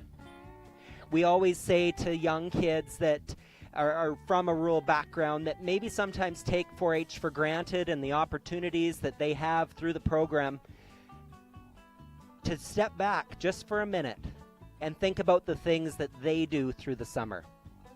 Show me a kid in any other organization that's about to collect a check for $6 or $8 or even more $1,000. Show me a kid that's going to be rewarded with more scholarship opportunities and leadership potential than a kiddo who's come through 4-H. You won't find one. And I will fight that fact. I've had a family come to me one time and say, my kid's in hockey and they can do this, this, and this. And I said, I'm happy you think so, but you're wrong. It's been such a treat for Aaron and I to spend the past couple of days with your future leaders. We are humbled and we are grateful for the opportunity that the Melfort 4-H Association has offered us. When this call came from Carla way back in February, I remember I was standing outside the calving barn bedding calves and doing everything else that needed to be done, and Aaron happened to be away at a bull sale that day, and phone came up with a random number, and I almost didn't answer it because I thought it'll go to voicemail. I'm busy. I'm really glad I did. Not only because you're fortunate to have such awesome leadership in your committee, but also because it's a great honor for Aaron and I to even be considered as able to adjudicate this group of kids and this group of cattle. We're really passionate about the industry, and we hope you are too. And we hope that you young people in the ring and those of you ringside and families who support these young people recognize that there is no greater industry to be in, and quite honestly, there's never been a better time to be in this industry. Calves this fall for October 1st delivery, 650 weights, are already contracting over $3,400 a calf. These are unprecedented times, and we should never, at any point in time, crumble to the pressures of the world that say ag is bad for the environment, ag is this, ag is that, methane this, BS, whatever scenario they throw at us, we've got them beat. And we need to be proud of that fact. And I know and I trust that your community of families and 4-Hers will build each other up and stand the test of time, because we need these young people to carry us forward. The Canadian cow herd numbers are dwindling. The same is true south of the border. The future for these kids in ag is full of challenges, but I dare say it's full of opportunity and potential. And that opportunity and potential becomes even more available when they have the skill set that these young people do. Aaron and I, again, we're so grateful for the opportunity. We're truly humbled for the chance to sort through such a tremendous set of cattle. I talked to one young lady in the ring this morning who had some success in the female show yesterday, and I said, man, those females you showed yesterday were great. And she said, yeah, but we're pretty proud of our steers too. And you ought to be. Each of you has truly met us at each and every opportunity with kindness and a smile and a willingness to visit, and those abilities will take you farther than you ever know. To all of you ringside, I hope you continue to find new and innovative ways to support these youth in agriculture. I hope that you're open-minded enough for the new ideas and the new ventures that they bring forward, because if our industry doesn't evolve and doesn't change, the world will pass us by no matter what. We have to move with it. And the old guard needs to sometimes step aside and say, let's try it your way. Let's give it a shot. Sometimes you'll fail, but more times than not, you'll succeed. Ladies and gentlemen, again, a round of applause for your champion set of steers, and we're going to give you a champion.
early in the driving rain, found John's out hitting on the liquor again. It wasn't too late, about 10:30 when he let loose what the cat dragged in. It was a Sunday.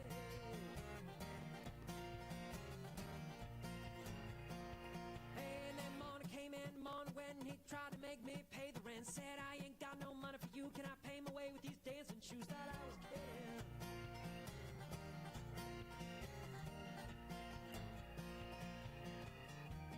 Brother, what you owe me, I can't count on anymore, till the police come and knocking on our door.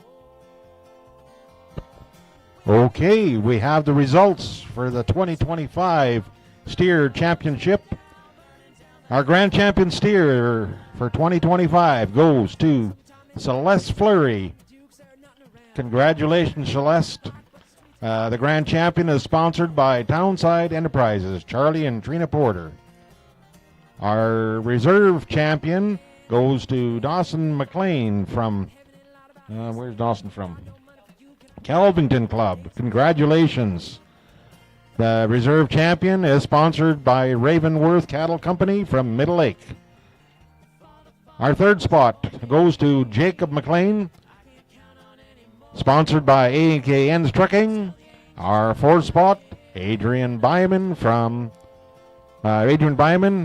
and sponsored by Cornerstone Credit Union. And our fifth spot goes to Canner Kiner from Meskin Ethelton, sponsored by Sask Energy. Congratulations, kids. We'll excuse you now.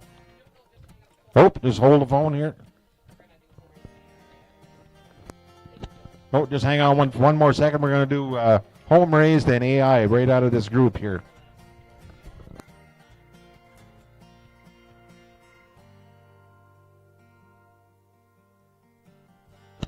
Just something else to mention. Shortly, well, right after we're done this, the cabs get put away. We'll get all the kids to assemble over by the wash racks. Soon it's over, so they say, but God Almighty, till that day, we'll be burning down the house, tear it to the ground, burn it up, tear it down, burning down the house. We'll be burning down the house, tear it to the ground, burn it up, tear it down, burning down the house.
Sorry for the little bit of a delay here, but we're slowly getting things organized.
Okay, I have the results of the home raise I can give you.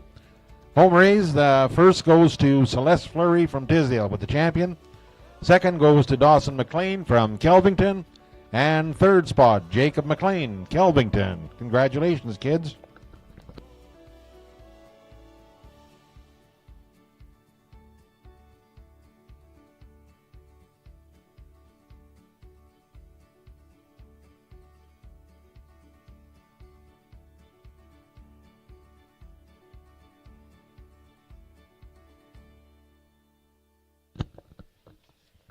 And we have our AI sired. In first spot, we have Cannon Kiner from Masconethelton. Second spot, Teslin Kiner, Masconethelton. Third spot, Kyle Spratt from Beatty. Congratulations, kids. Okay, we can excuse you now, and away you go. We'll get ready for a group of 5 next. Yes, group of 5.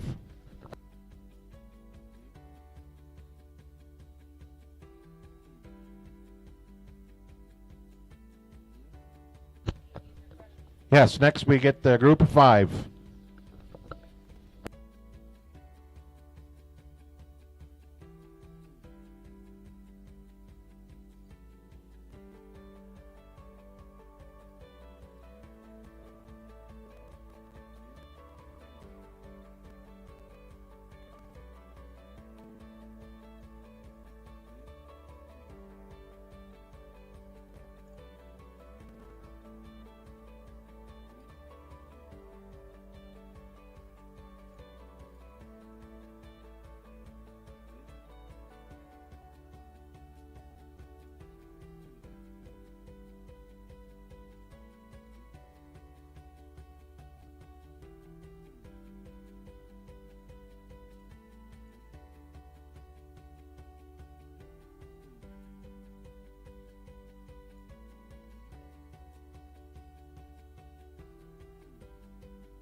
Okay, groups of 5, you want to come on in?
Okay, once we're done with the groups of 5 here, we'll take a quick 30-minute lunch break, 30 minutes. We got to get things rolling because the sale is at 6 tonight, and we'd like to be done around 4 or shortly after so the people can get things organized for the sale, so we'll go from there.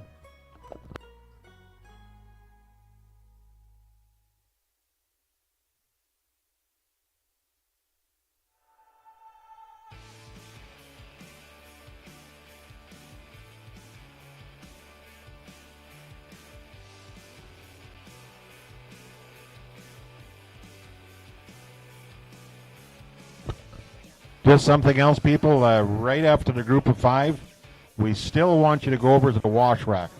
We'll try and do it as quick as we can so we can get that picture taken. So over to the wash rack right after the group of 5.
So in your group of 5 class, first of all, thanks so much for getting these kids organized. This is a monstrous task, and we sure appreciate the support that everyone got here. We're going to start with this team of Tisdale, number 2 here. They'll be first. And then we're going to go with Kelvington right here. They'll be second. The 2 buckskin steers on the outside. And then I apologize if I screw this up. I already apologized to the kids. Mescana Ethelton. They said just call themselves me. They're on the far back side over there. They'll be third. And then we're going to go with Beatty in fourth. And they've got that group of Char Cross steers there at the far end.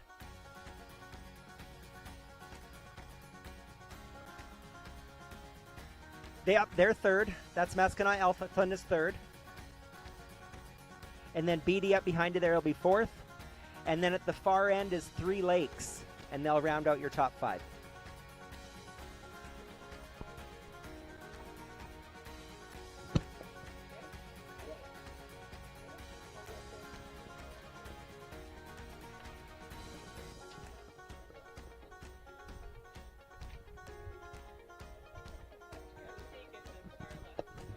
Okay, we have our 5 winners for the group of 5.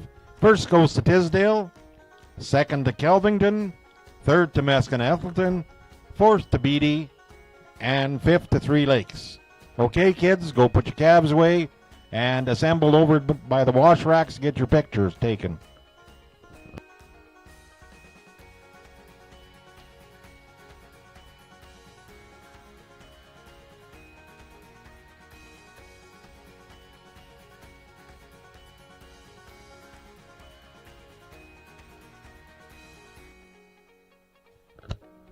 Hate to rush you kids, but we gotta try and make this as quick as possible, okay?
along the way. Wondered if we'd ever be nostalgic for these days, but we are old and gray.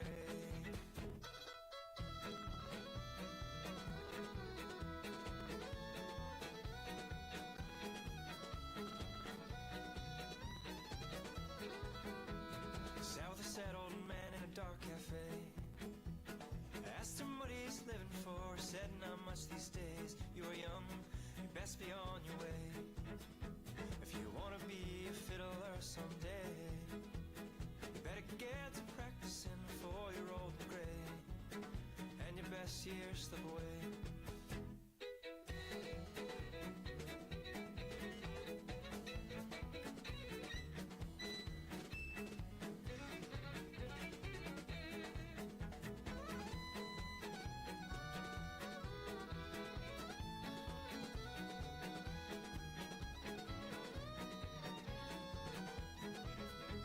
We walked all day and on into the night, got there just before the shining early morning light.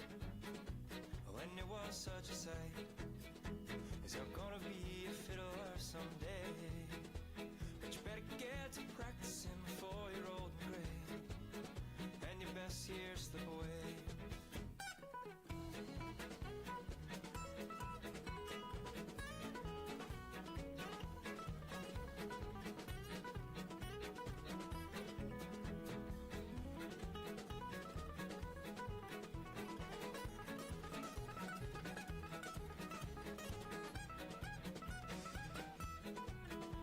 No matter what you're dreaming, you will be a fiddler, an astronaut, a man that's on TV.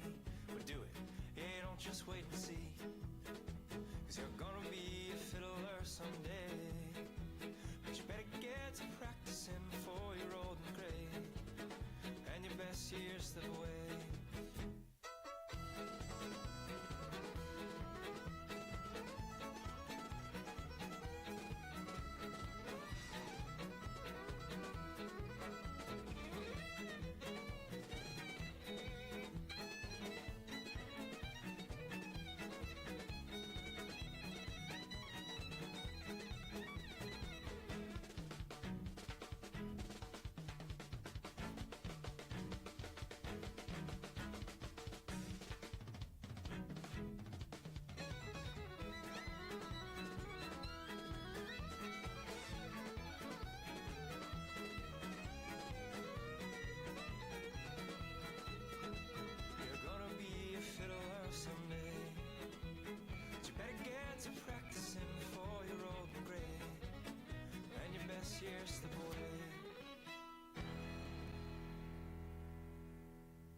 Good afternoon, everyone. We can start the show off here this afternoon with the Angus Steer Special. It's there's only one placing.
In the radio, we got both windows down and no one around.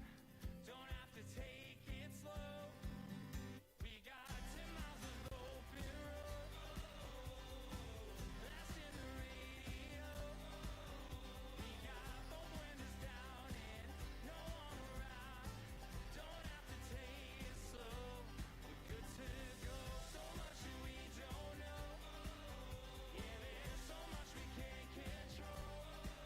But we got both windows down and wide open ground. Ain't gonna take it slow. We're good to go. Yeah, we're good to go.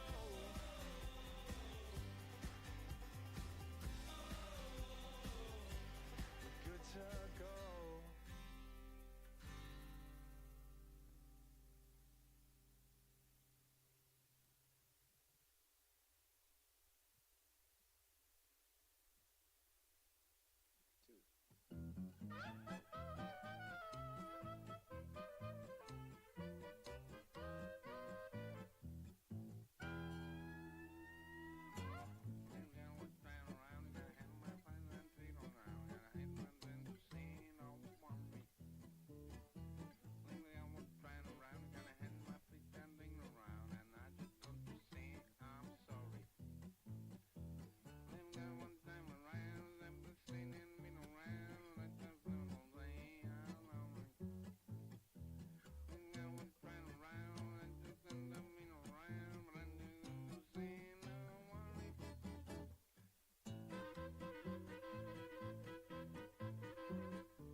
In our Angus division here, Joe's going to go out and select our champion Angus steer, calf that we really appreciated earlier here in the day for his finish and overall balance and eye appeal, and a calf that's maybe not the biggest in the show today, but one that we just really feel puts a lot of the great pieces together. So congratulations, young lady.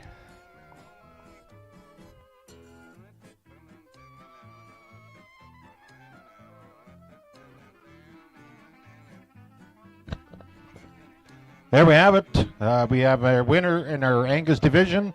That goes to Parker Schmier from Meskin Ethelton. Congrats, Parker. The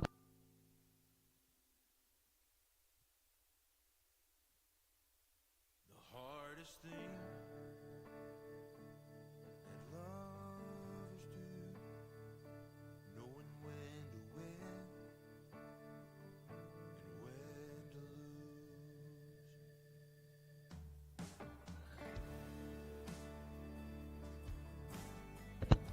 Okay, next we should have Class 43 is our Charlet steer. That was an automatic. It goes to Dawson McLean from Kelvington. Next up, we should have the Herefords. It's the Herefords we have to do. So Hereford steers, come on in.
Got our Hereford class in here, and it's really nice to see this many Herefords out. I know in our regional show, there's the Hereford class nearly isn't this big, so it's really neat to see.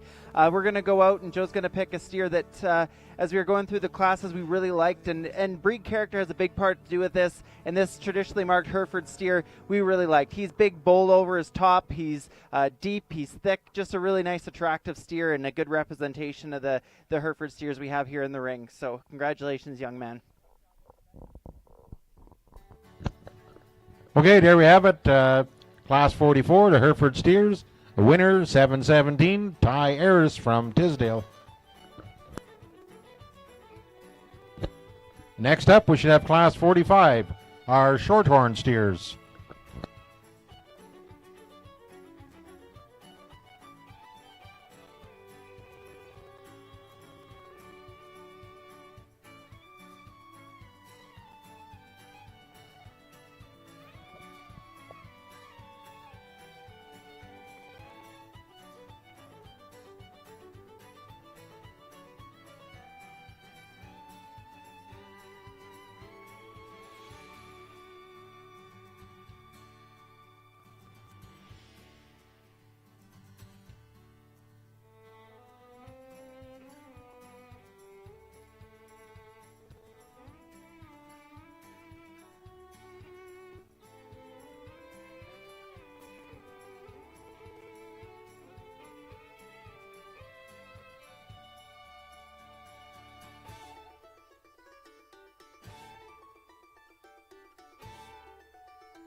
here in our Shorthorn division. We probably have our most uniform set of calves that we've out of all the breeds we've had so far. All these are good, long-bodied, attractive calves. Joe's going to go out and pick the steer that we felt puts the most pieces together. He's a steer that's sound. He's got some top on him, some eye appeal, and just a really nice representation and why somebody would want to use a Shorthorn steer for their project. So congratulations, young lady.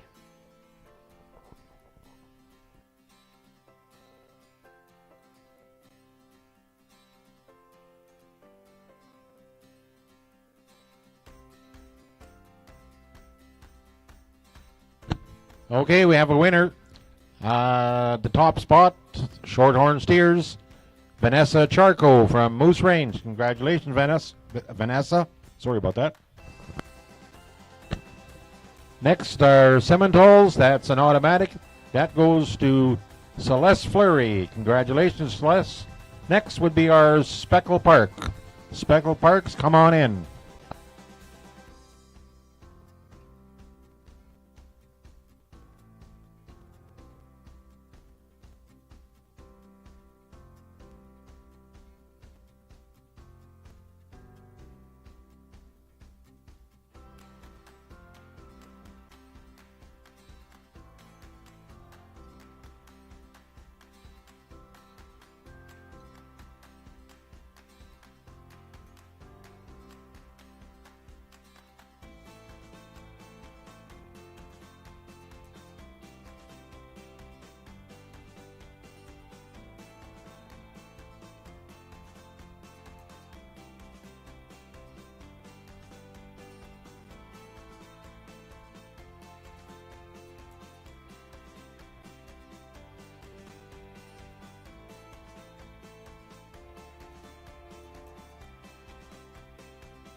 In our speckled division here, smaller in numbers, but you can definitely see the breed character in all three of these, that moderate frame and eye appeal that the speckled park breed is known for.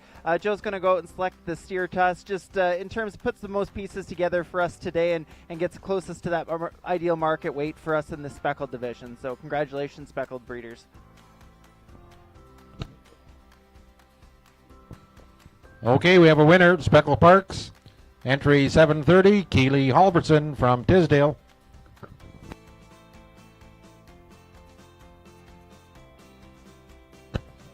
Anjou, I guess we do have a winner. First place goes to Adrian Byman from Tisdale. Congratulations, Adrian.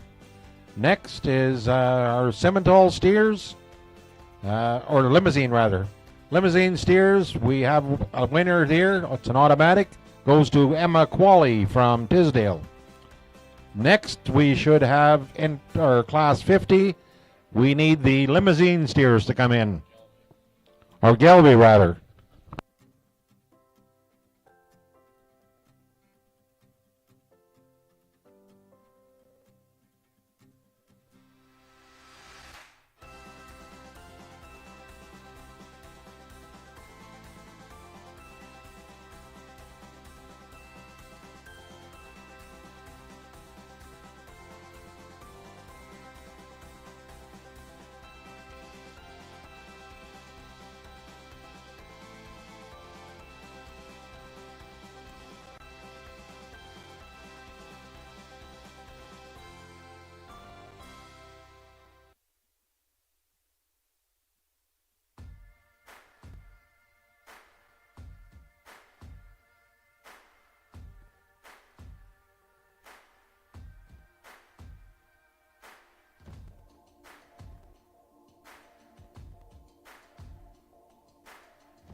in our Gelbvieh division here, we've got 5 steers that are all patterned quite similarly, and got that lots of stretch and length of body to all 5 of these steers. Joe's going to go out and select our champion Gelbvieh steer, one that for us just fits that closest in terms of being finished, and just has a little more center body and softness compared to his counterparts. So congratulations, young lady.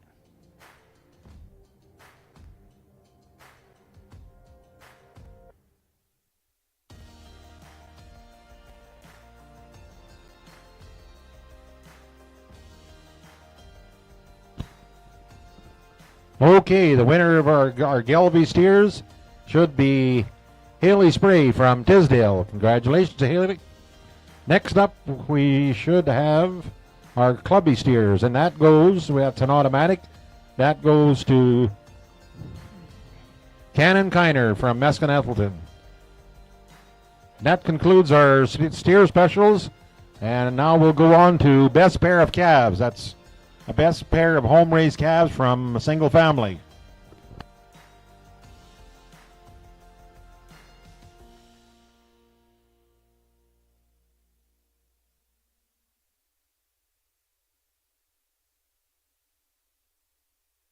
I'll wait to see your golden smile, feel of 1,000 kisses. Oh, please stay a while. I reach up to hold your sunlit face. Just like to announce again, those tickets for the charity heifer. Please get your tickets. There's some available. Talk to the 4-H members or one of the leaders. They'll fix you up with those tickets.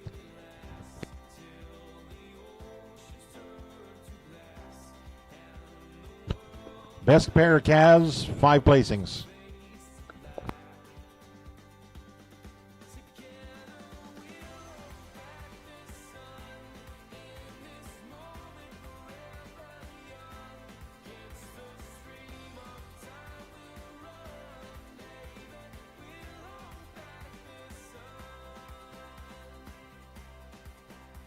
This feeling moves me every single day.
Sometimes I feel alone, you know it's me and my guitar, looking up the darling stars, singing where we supposed to go now.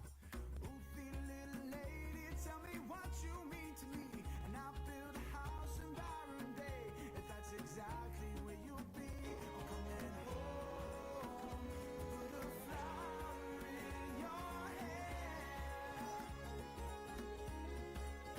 but you should know ain't no place I'd rather be instead. No.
Honey, what you doing to me, my love?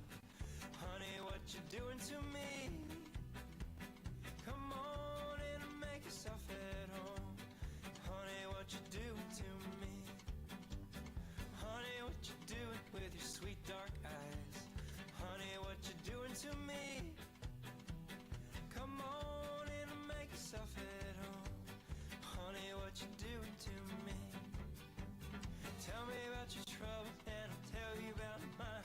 Honey, I've got time. Honey, I've got time. Tell me about your worries and I'll tell you about mine. Honey, I've got time. Honey, I've got time. Tell me why you laugh and why you cry. Honey, I've got time. Honey, I've got time.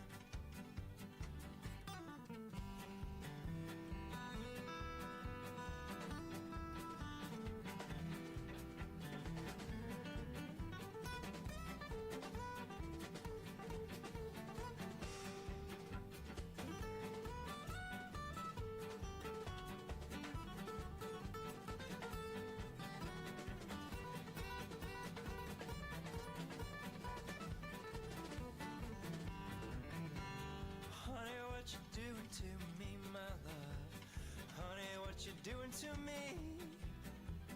Come on in and make yourself at home. Honey, what you doing to me? Honey, what you doing with your long dark hair? Honey, what you doing to me? Come on in and make yourself at home. Honey, what you doing to me? Tell me about your trouble and I'll tell you about mine. Honey, I've got time. Honey, I've got time. Tell me about your worries and I'll tell you about mine. Honey, I've got time. Honey, I've got time. Tell me why you laugh and why you cry.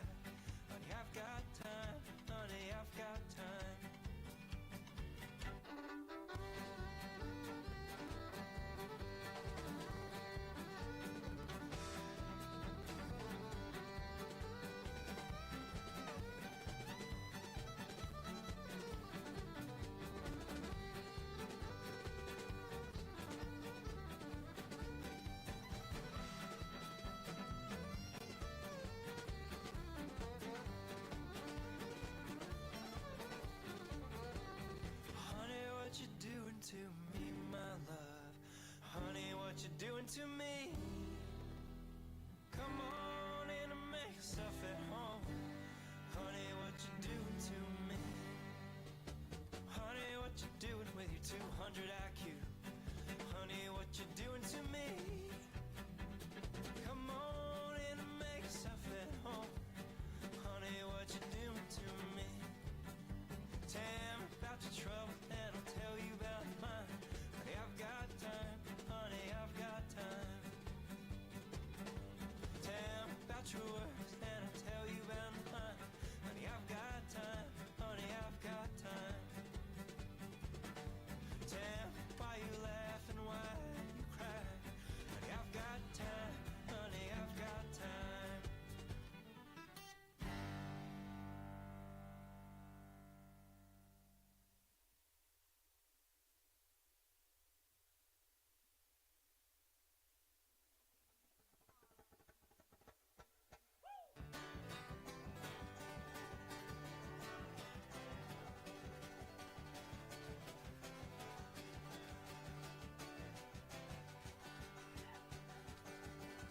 Johnny went out walking, he hitched for a ride. He came across a pretty girl who took him inside.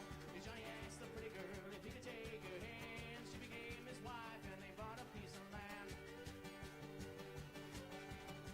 Well, they raised up a family and they raised up the wood. They built their first cottage and it held like it should. Well, Johnny told the pretty girl, darling, I love you so. She looked back at Johnny and said, Johnny boy, I know, I know. Shine a light, little darling. We all want someone. We're all afraid of tomorrow. Let's start with a round of applause. This is such an impressive class. This is really a credit to families. It's a credit to breeding programs at home that assemble a uniform, sought-after group of cattle.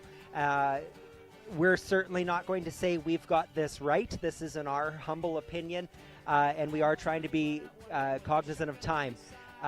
We're going to start sort of a logical place, and I hope this is a bit of a testament to how much we love that champion steer this morning. The young lady with that champion steer, she's going to win the best pair of animals. So that's entry 707.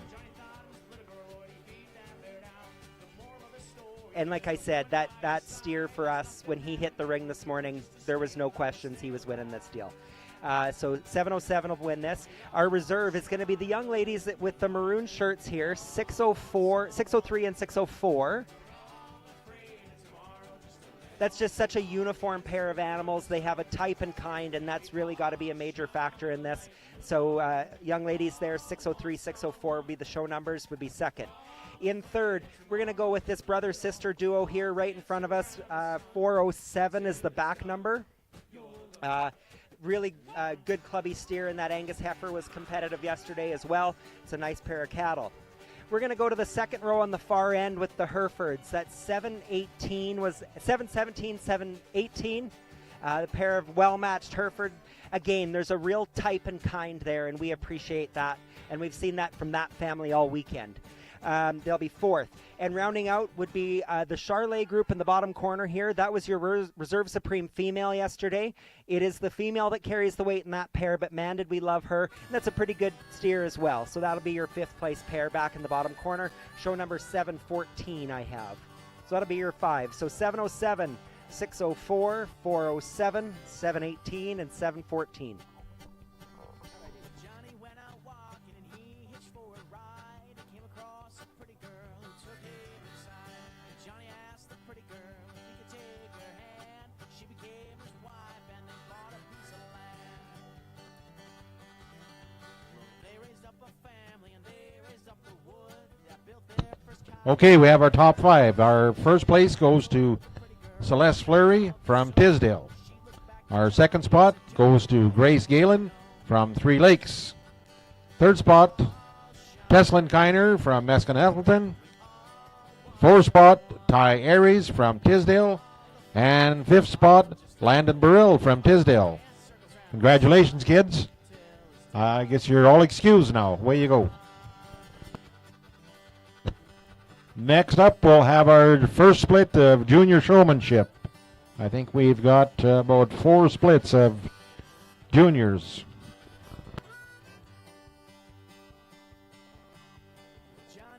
one day with a shotgun by his side. His family, they didn't trust him to keep them all alive. He stumbled upon a black bear and knocked down his gun.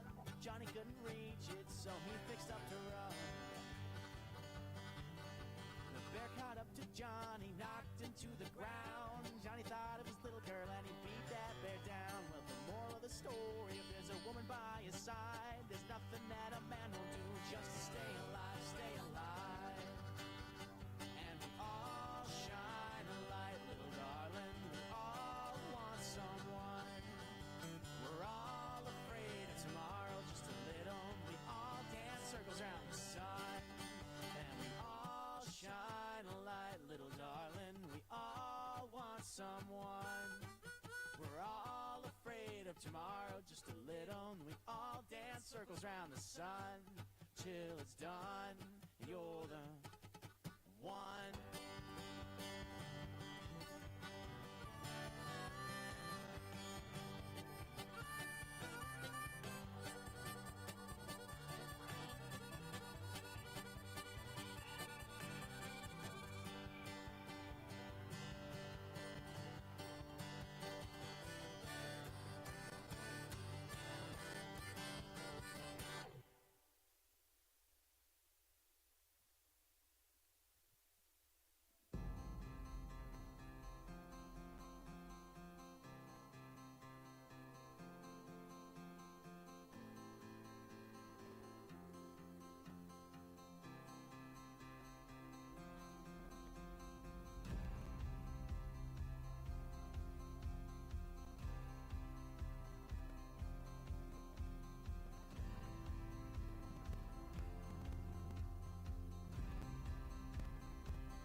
Okay, kids, come on in.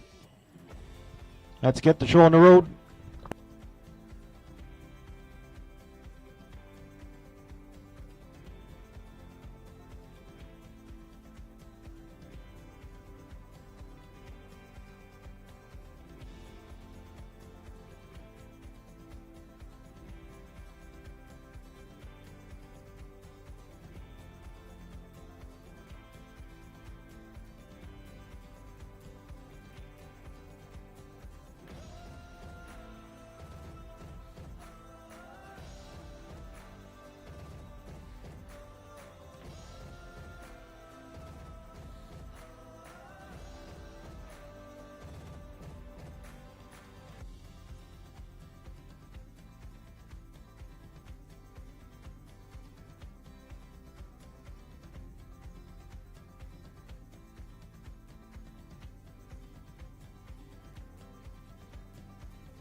If I'm honest, I don't know what I'm doing.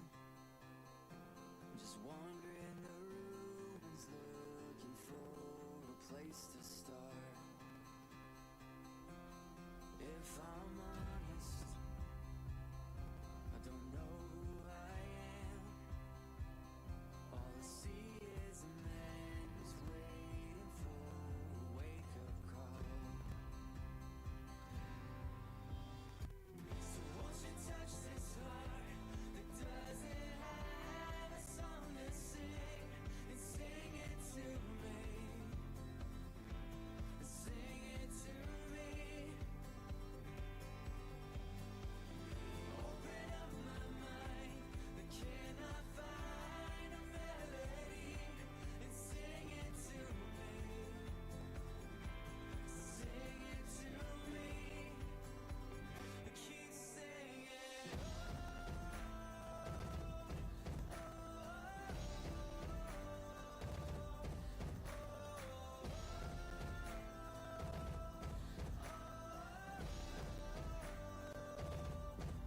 If I'm honest, I wish I was better at everything I have ever tried and failed to be.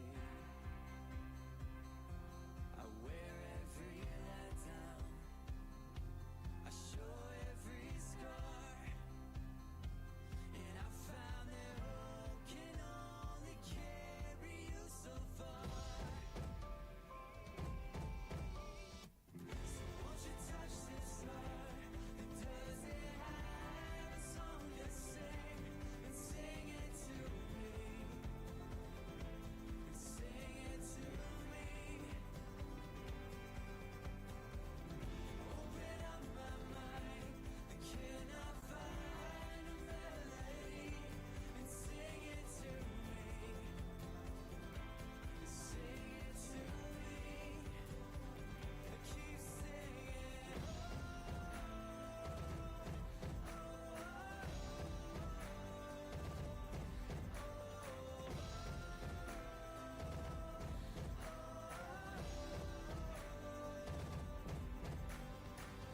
I'm all out of strength, I'm all out of luck, and what's in my hands never is enough. Will you remind me of the song I As we move into our showmanship division of the show, this is more a message for folks around the ring. If you've got young people, feel free to share this message with them.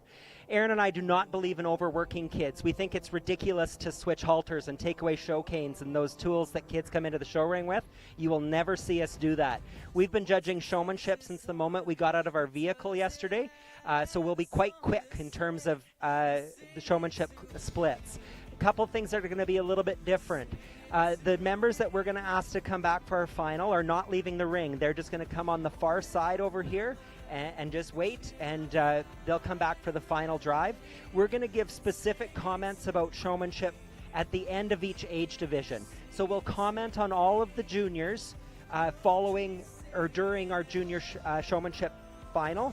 And so juniors, if you're excused from the ring, we'd love you to come on back and we'll give you some feedback all together, okay? So we're not going to give a lot of comments. We're going to pull the kids that we're asking to stay ringside for the final just out into the middle. And then we'll give specific comments during our final drive. So again, we're not going to send those finalists out of the ring, and we're going to be quite quick on showmanship. And so if you're wondering when you're going to be, we're going to move fairly quick in this showmanship deal because we've been judging for 2 days, okay? So we'll give comments on our juniors during our final drive.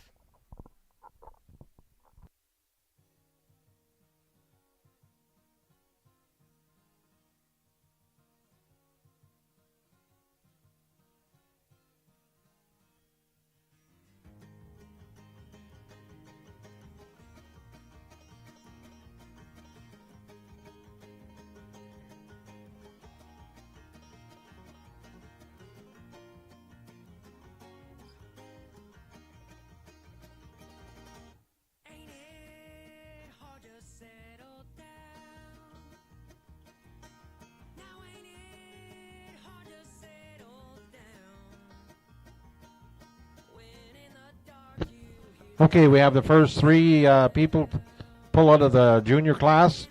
Entry 417, Claire Taylor from Meskin-Ethelston. 729, Abigail Dufo from Tisdale. And 305, Hunter Limpholm from Kelvington.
Okay, we have our winners in our second split of juniors. We have 307, Dawson McLean from Kelvington, and 725, Rebecca Spray from Tisdale. Congratulations, kids. Next in, our third split of juniors.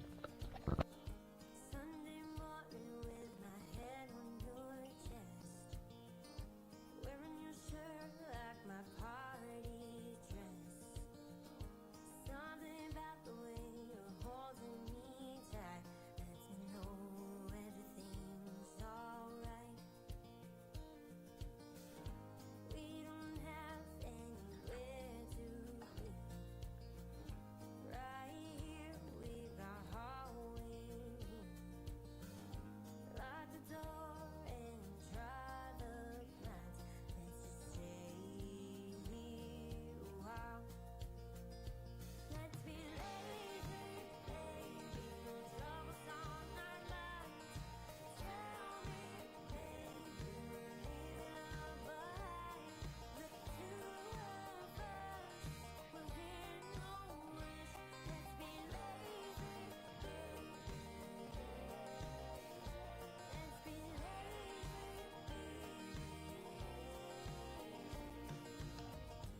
Everyone calls, but we don't pick up. 'Cause we need a little time for us.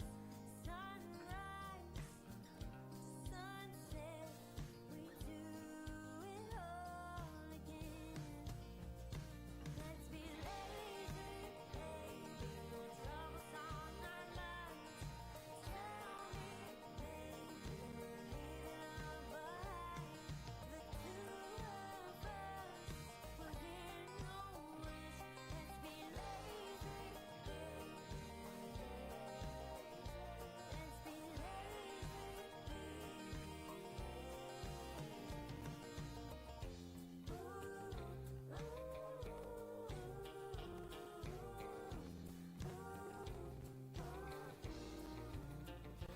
Let's be lazy, baby. No troubles on our minds. Tell me, maybe we can leave it all behind. The two of us, we're here no worse. Let's be lazy, baby. Let's be lazy, baby. Let's be lazy, baby. Let's be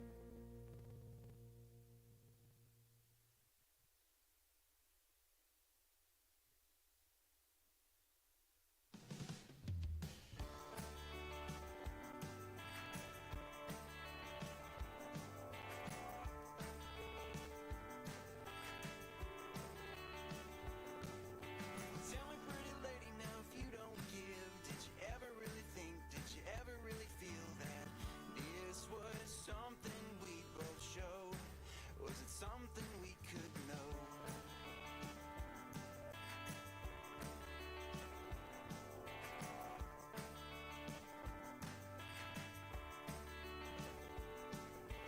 Tell me, little darling, what you don't find. Did you ever really think, did you ever really try to give me all of you to know? Or did you just let go? Do you want from me? Honey, I can't even breathe. Tell me if I found what you can't see, would you come back to me?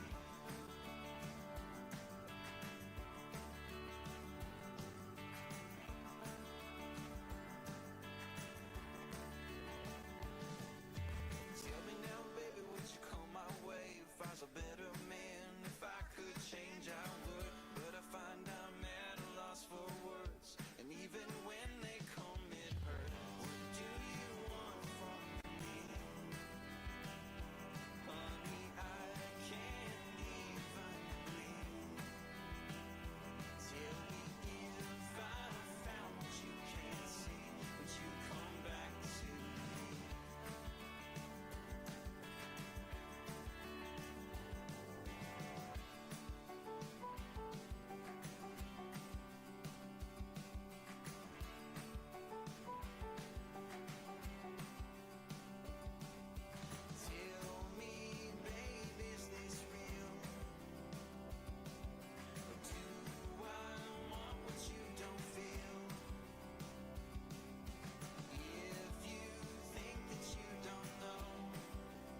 Okay, we have winners in our third split. Our first one would be 718, Kenzie Ayres from Tisdale. And entry 306, Jacob McLean from Kelvington. Next in the ring should be our fourth and final split.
Okay, we have our winners in the fourth split. Entry 604, Grace Galen from Three Lakes. Entry 406, Teslin Kiner, Meskin Ethelton. And entry 410, Carter Wilgosh. We can have them all come back now for the championship. 5 placings, guys.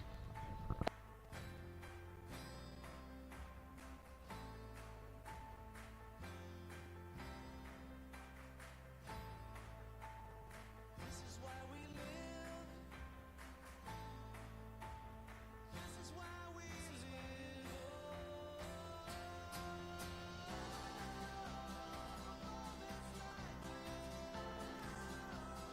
This is why we live. This is why we live.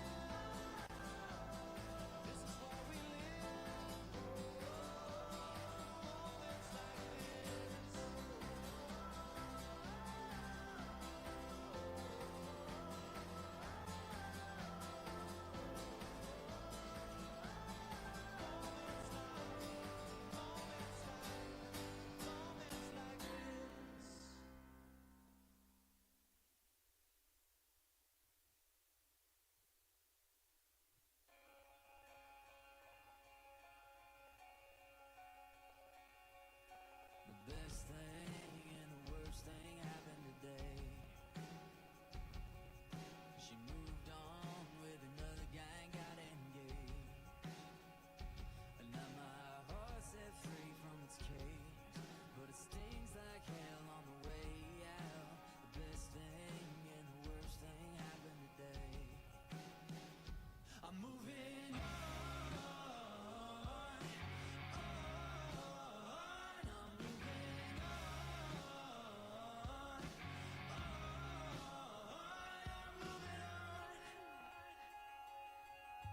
Driving 99 down the 405. Windows down and blaring third eye blind. Because I've never been so alone, and I've never been so alive. Driving 99 down the 405.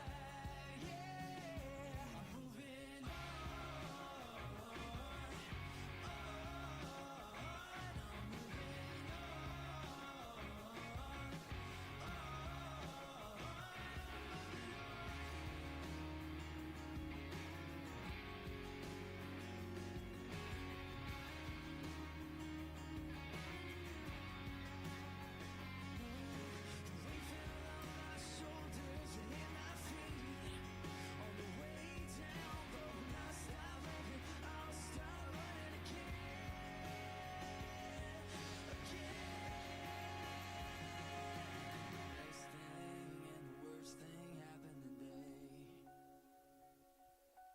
Best thing and the worst thing happened today. I'm moving on. I'm moving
this is your group of finalists for junior showmanship, and join me in a nice round of applause for a talented group of young people. I promised that we would give comments concluding each division, and so before we talk individual kids, I want to give some general feedback about what Aaron and I have seen. The kids came in today in order of age. Our youngest kids were first. By the time that fourth group of juniors came in, you can really see the progression that a year or two of experience makes in these young people. That oldest group of members came in, and Aaron right away said, "Are these juniors? They're all taller than I am." This is a really talented group of kids, and so we sort of went through each class and we looked at basics. A couple of basic pieces that we really are hard on. Number one is show halters. Show halters do not fit like a rope halter, and I would say that at least half of the show halters we saw come in the ring this weekend were not fit correctly. Show halters have to fit smaller than a rope halter. When you're putting those on, the bridge of your nose on your show halter should be much higher than the rope halter. When you pull on the lead of a show halter, it will always slide down, always. The other thing is, we've seen some cable halters.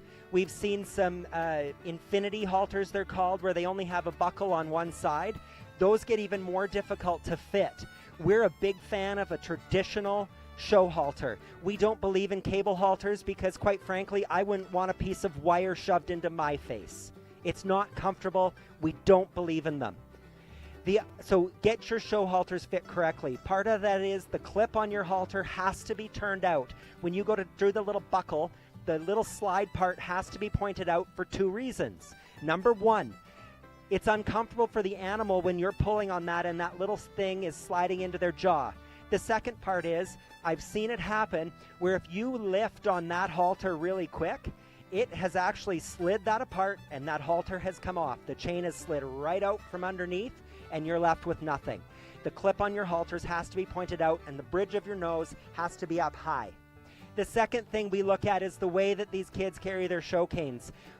We are a firm believer, even though it's taught, I know, a hand on the head, and then you've got the lead across your body to your show cane. Here's the problem with that.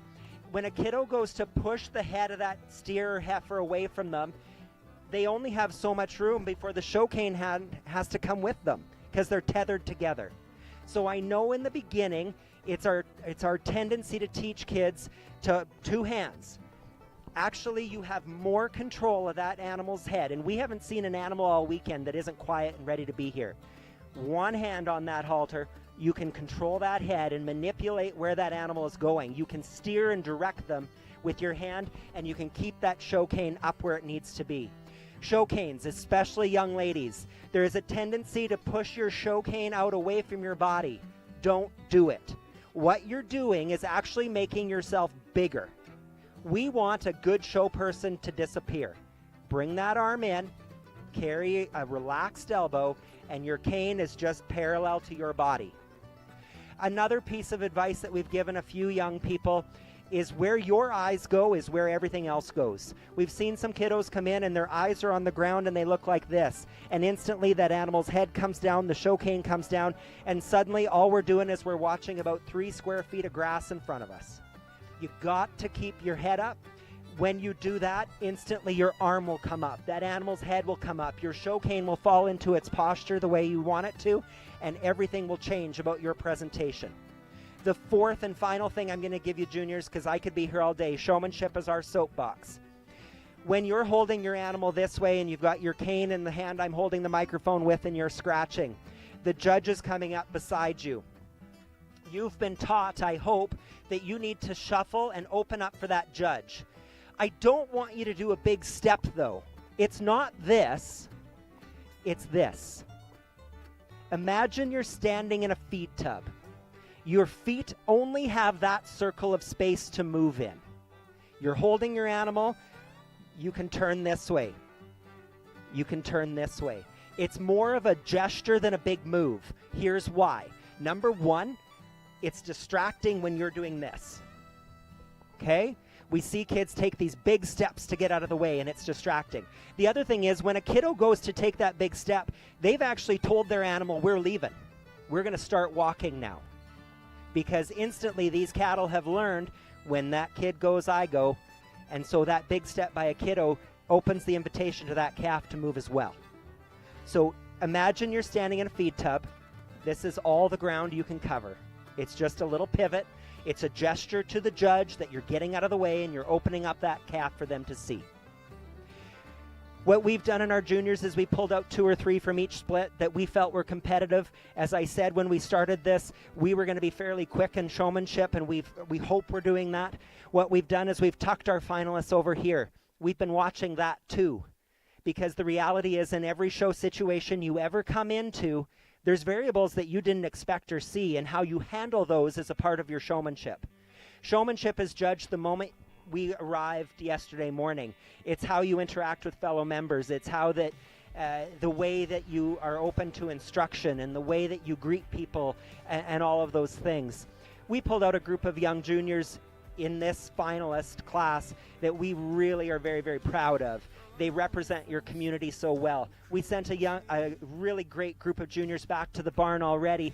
We tried to get to every kid and give them something to work on. We tried. If we missed something or you have questions when we're done here, we want you to come and grab Aaron and I and say, hey, what did you mean when you said this? Tell me more. I didn't understand. Because we are here to teach you. We are here to show you our thoughts. And of course, this is personal preference. There's little things that not everybody is going to agree with. The kids that we have left in the ring, like I said, we're very, very proud of. We're going to start with the young lady down there in the burgundy shirt. And the reason that she comes to the top of this class is posture. She keeps those feet tight together. She's entirely upright. When she carries that show cane, it's at a nice height and level. She walks that heifer into her stance as much as possible. She gets out of the way and gives us the best look of that heifer. She has such a natural posture. She's calm, cool, and collected. And for us, a good show person disappears. This young lady does that. We're going to follow with the young man with the Hereford heifer, and he's done an awesome job all weekend. He had cow-calf pairs and a heifer and a steer, and he's been in here a lot. And there's a lot of work. And some people will tell you the more times a kid comes in the ring is to their benefit for showmanship. I disagree. It's their disadvantage because they've got more opportunities to screw it up. Okay? This young man has hit the mark every time he's come in. Is he as tight in his posture as the young lady that starts? No, and we'd love to change that about him. You can see it right there. He just fixed it. Good job. Get those feet together. Make yourself as small as you can. A good show person disappears.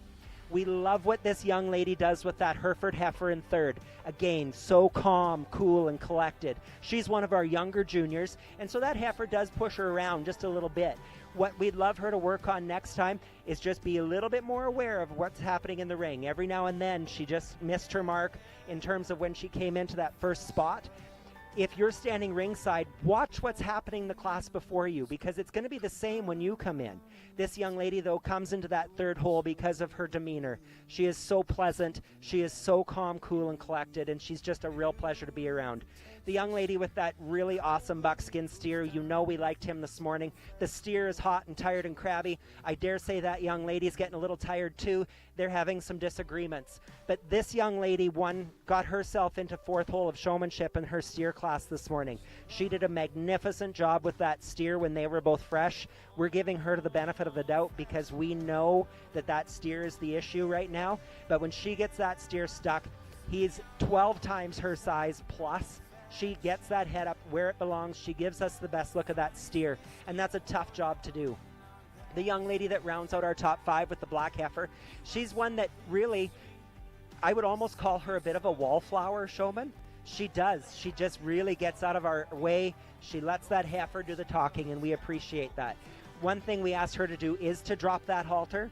She's one of our oldest juniors in the ring, and she comes in with the halter strung across her to the opposite side. She's done it here. She's got one hand on the halter, one on the show cane, and that gives her more control over where that heifer's head is. But does a really nice job of walking that heifer into her spot, just like she does there. She doesn't ever need to pick a foot with the show cane. She makes the heifer do it for her. This is your top 5 junior showman. I hope we've given you some things to think about if you're ringside. take that back to your junior members. We're happy to visit afterwards. Congratulations to your top 5.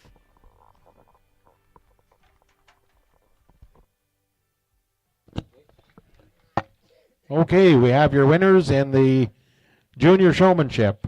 Top spot goes to Grace Wilton, Grace Galen from Three Lakes. Second goes to Carter Wilgosh, Masconethelton. Third goes to Kenzie Ayres from Tisdale. Fourth goes to Dawson McLean from Kelvington. And fifth spot goes to Teslin Kiner from Masconethelton.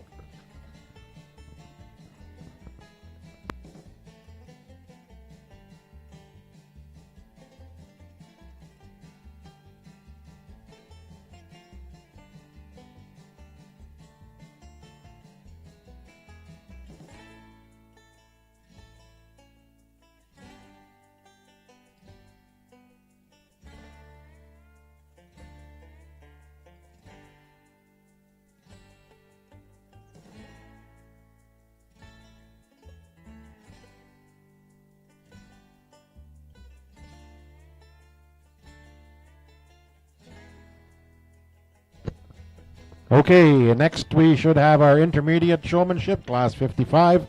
And there again, I think we have 4 splits of intermediates. We'll bring in the first class.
Okay, we have winners from our first split. Entry 303, Kaylin Suter from Kelvington. And entry 509, Chloe Krant from Moose Range.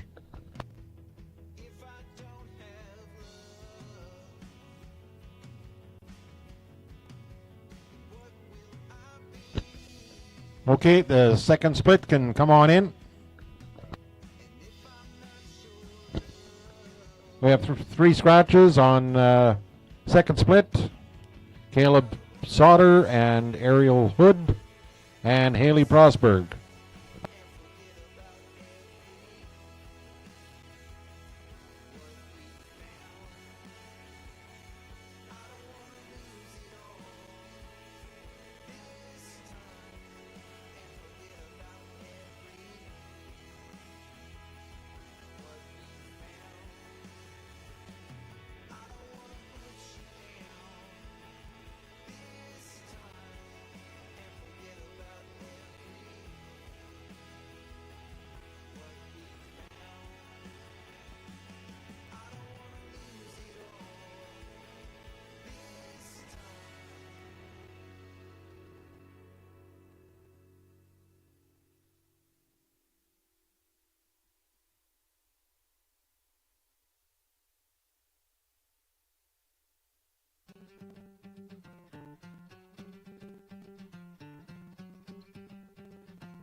Okay, we have 3 winners here from our second split. First of all, we have entry 203, Kyler Canaligan from Beatty. Entry 603, Haley Galen from Three Lakes. And entry 512, Mackenzie Thiessen from Moose Range. Next in, our third split.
Okay, we have our winners from the third split. First off, if we go to entry 710, Casey Wilson, Tisdale. Second, we go to Kendra Ewan from Kelvington. And entry 409, Ava Wilgosh from Meskinethleton. Next up, our fourth split.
We have one scratch in this fourth split. Entry 517, Alex Hood from Moose Range.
drip like liquor. Pussy in the flow, stay wet like a river. Baby gon' shine like glitter. Looking at the baddest of them all in the mirror. Now every bitch on the block is gonna copy. Okay, we have our three finalists. Entry 302, Tyron Sutter from Kelvington. Entry 405, Kyle Wilton from Mescanettleton. And entry 730, Keely Halverson from Tisdale.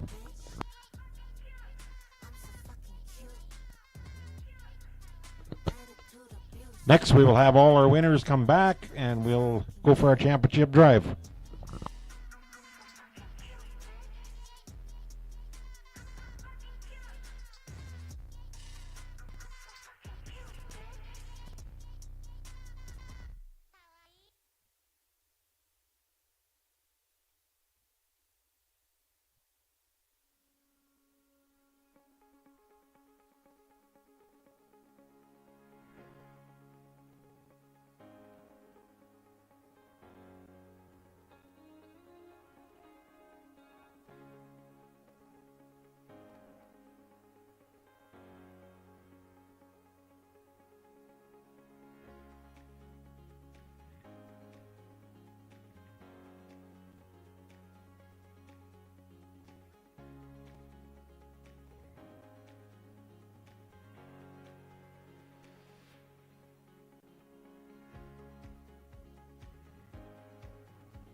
Man, it's a lot of fun to judge showmanship when we get to judge kids of this caliber.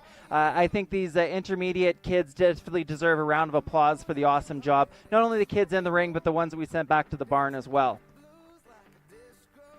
When we get to this level and this quality of kids, we are splitting hairs on some things. A few more things that we're really noticing and that we are really hard on. Number one, footwear. Wearing proper footwear in the ring is very, very important. So wearing a big steel-toe boot is not good show ring attire. For number one, they're big and clunky and they're more chance that you're going to trip. Another reason is they're distracting. A good showman should just blend into the background, and when you've got a big boot on, that is a really big distraction for the judge and draws attention away from the animal you're showing. We're going to go on and on about this. We've been judging showmanship all week. There are some things that we've noticed, both negative and positive, all weekend here that we are using in our decisions in the class here today. One thing is being really aware and giving yourself enough room. We've noticed it a few times where kids go on, and when they get set up, they get too tight to that animal in front of them, and it gives you no options. So that when your animal might take a step ahead or whatever it is, you're out of room and you've got a circle. And the judge just might be having to look over there when you're circling and you're not set up. So if you give yourself enough room so that when you stop and you do have to take a step ahead and you've got that room, then you're always going to have that animal looking as best as you can in that time. Going back to what has happened leading up to this, be really when you're in the ring, don't hit your animal. I know we all get frustrated. Sure, a little pop on just a little tap on the nose with the show stick to slow them down is one thing, but I know they can get frustrating when they get fighting, but it not only just, draws attention away from what you're doing as a showman, but it just is going to get your animal more worked up.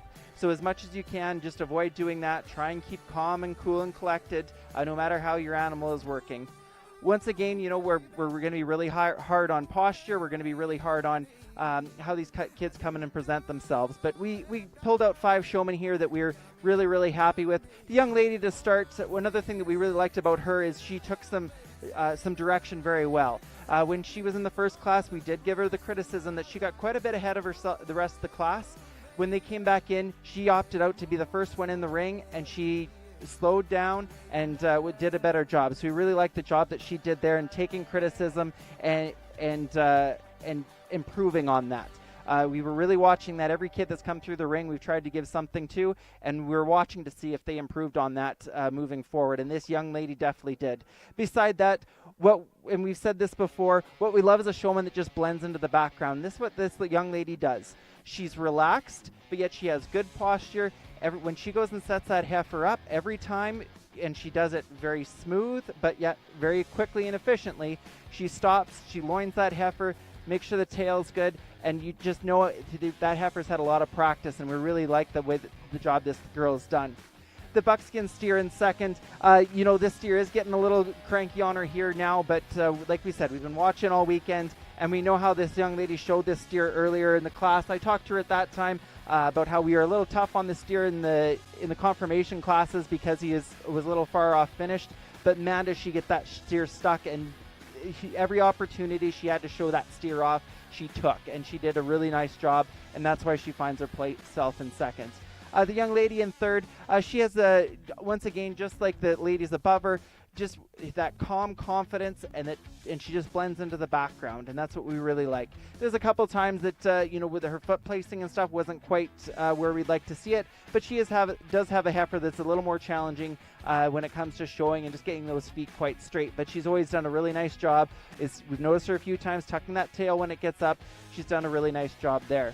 The lady in fourth with the cow, once again, we really like how calm she is. There is a few times that we would love to just see a little bit more cleaner when she's doing a transition, but the one thing that she did probably better than anybody else today is she was super aware of everything else that was going around in front of her, and she gave herself room. In this ring, there was a lot of cattle that got piled up in this corner. She did not. She gave herself enough room. She was aware of that animal in front of her. She was constantly watching every step she took. You could tell it wasn't an obvious, look over your shoulder, but she was very aware of where the judges were and where all the cattle were around her, and that is huge, because if you get yourself off in a corner, there's no way you're going to be able to get yourself out of that and be able to show off your animal. So she did a really nice job of that. The young man rounding off our top 5 here, once again, we've watched him all weekend, and he's done a really nice job showing everything that he's brought in the ring. Just a few things that we could, what we love is when he sets that heifer up, he's using his show halter instead of her stick to place that heifer's feet. There's a few times, we'd like to improve his posture. We'd like to get him to relax a little bit, get in a little tighter to that heifer when he's setting her up. He tends to get a bit straight armed and away from the animal. If he just tucks himself in a little bit, he's just going to blend in a little bit. He does have a disadvantage of being so tall, though. It is going to be really hard for him to blend into the background. I've never had that issue, but he definitely does. So congratulations to our top 5, and also congratulations to everybody else sitting around and that went back to the barns. You guys have all done a great job this weekend. So good job on our intermediate showmen.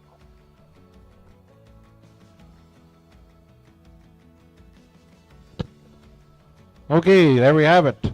We have our winners. Okay, entry 303, Kaylin Sutter from Kelvington. Second spot, entry 203, Kyla Canaligan Beatty. Third spot, Taryn Suter from Kelvington. Fourth spot, 710, Casey Wilson from Tisdale. And fifth spot, Kyle Wilton from Meskinethelton.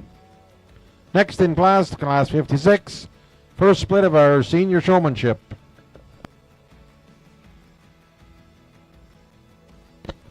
Could I have Logan and Carter come up to the booth, please?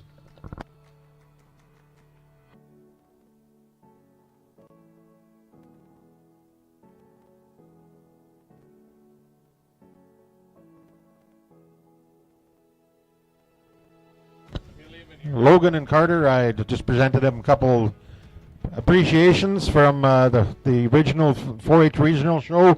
I got one too. Thank you very much. You don't have to do that, but it's much appreciated. Thank you very much. Carter, you guys.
Okay, we have our three in the first split.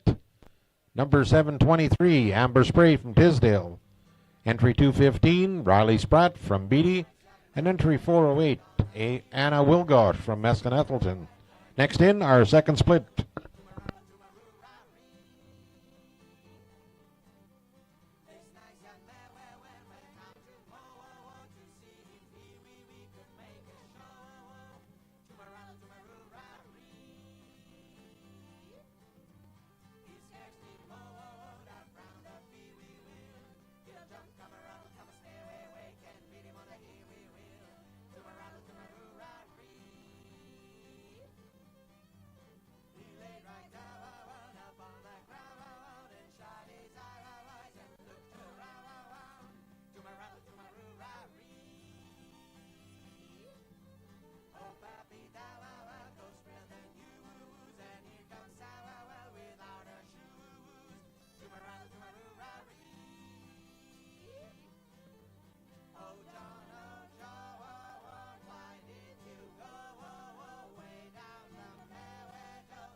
Okay, we have 4 winners out of the second split.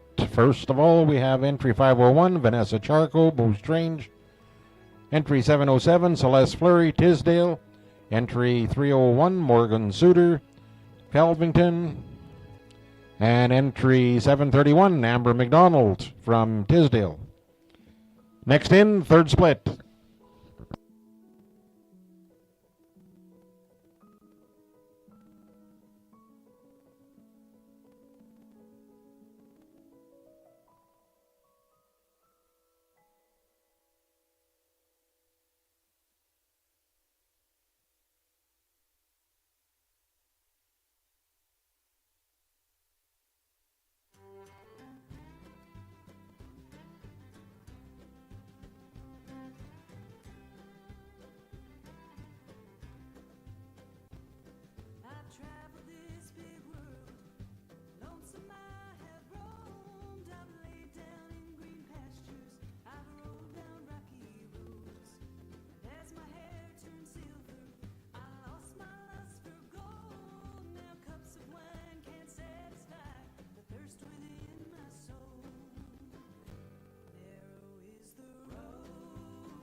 Okay, we have the winners from our third split. Entry 510, Mackenzie Semple from Moose Range. Entry 706, Ty Olson from Tisdale.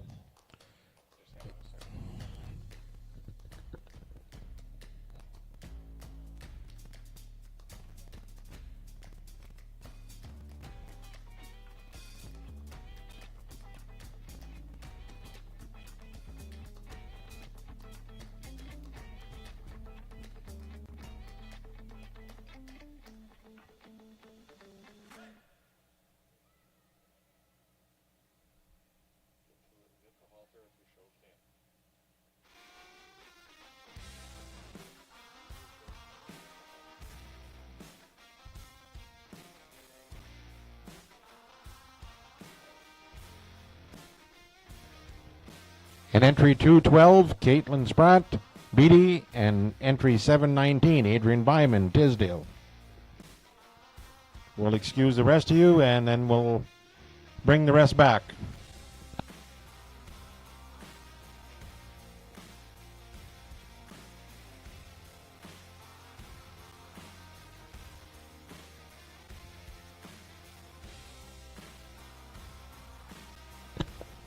All the showmanship classes today were sponsored by Nielsen Acres Limited.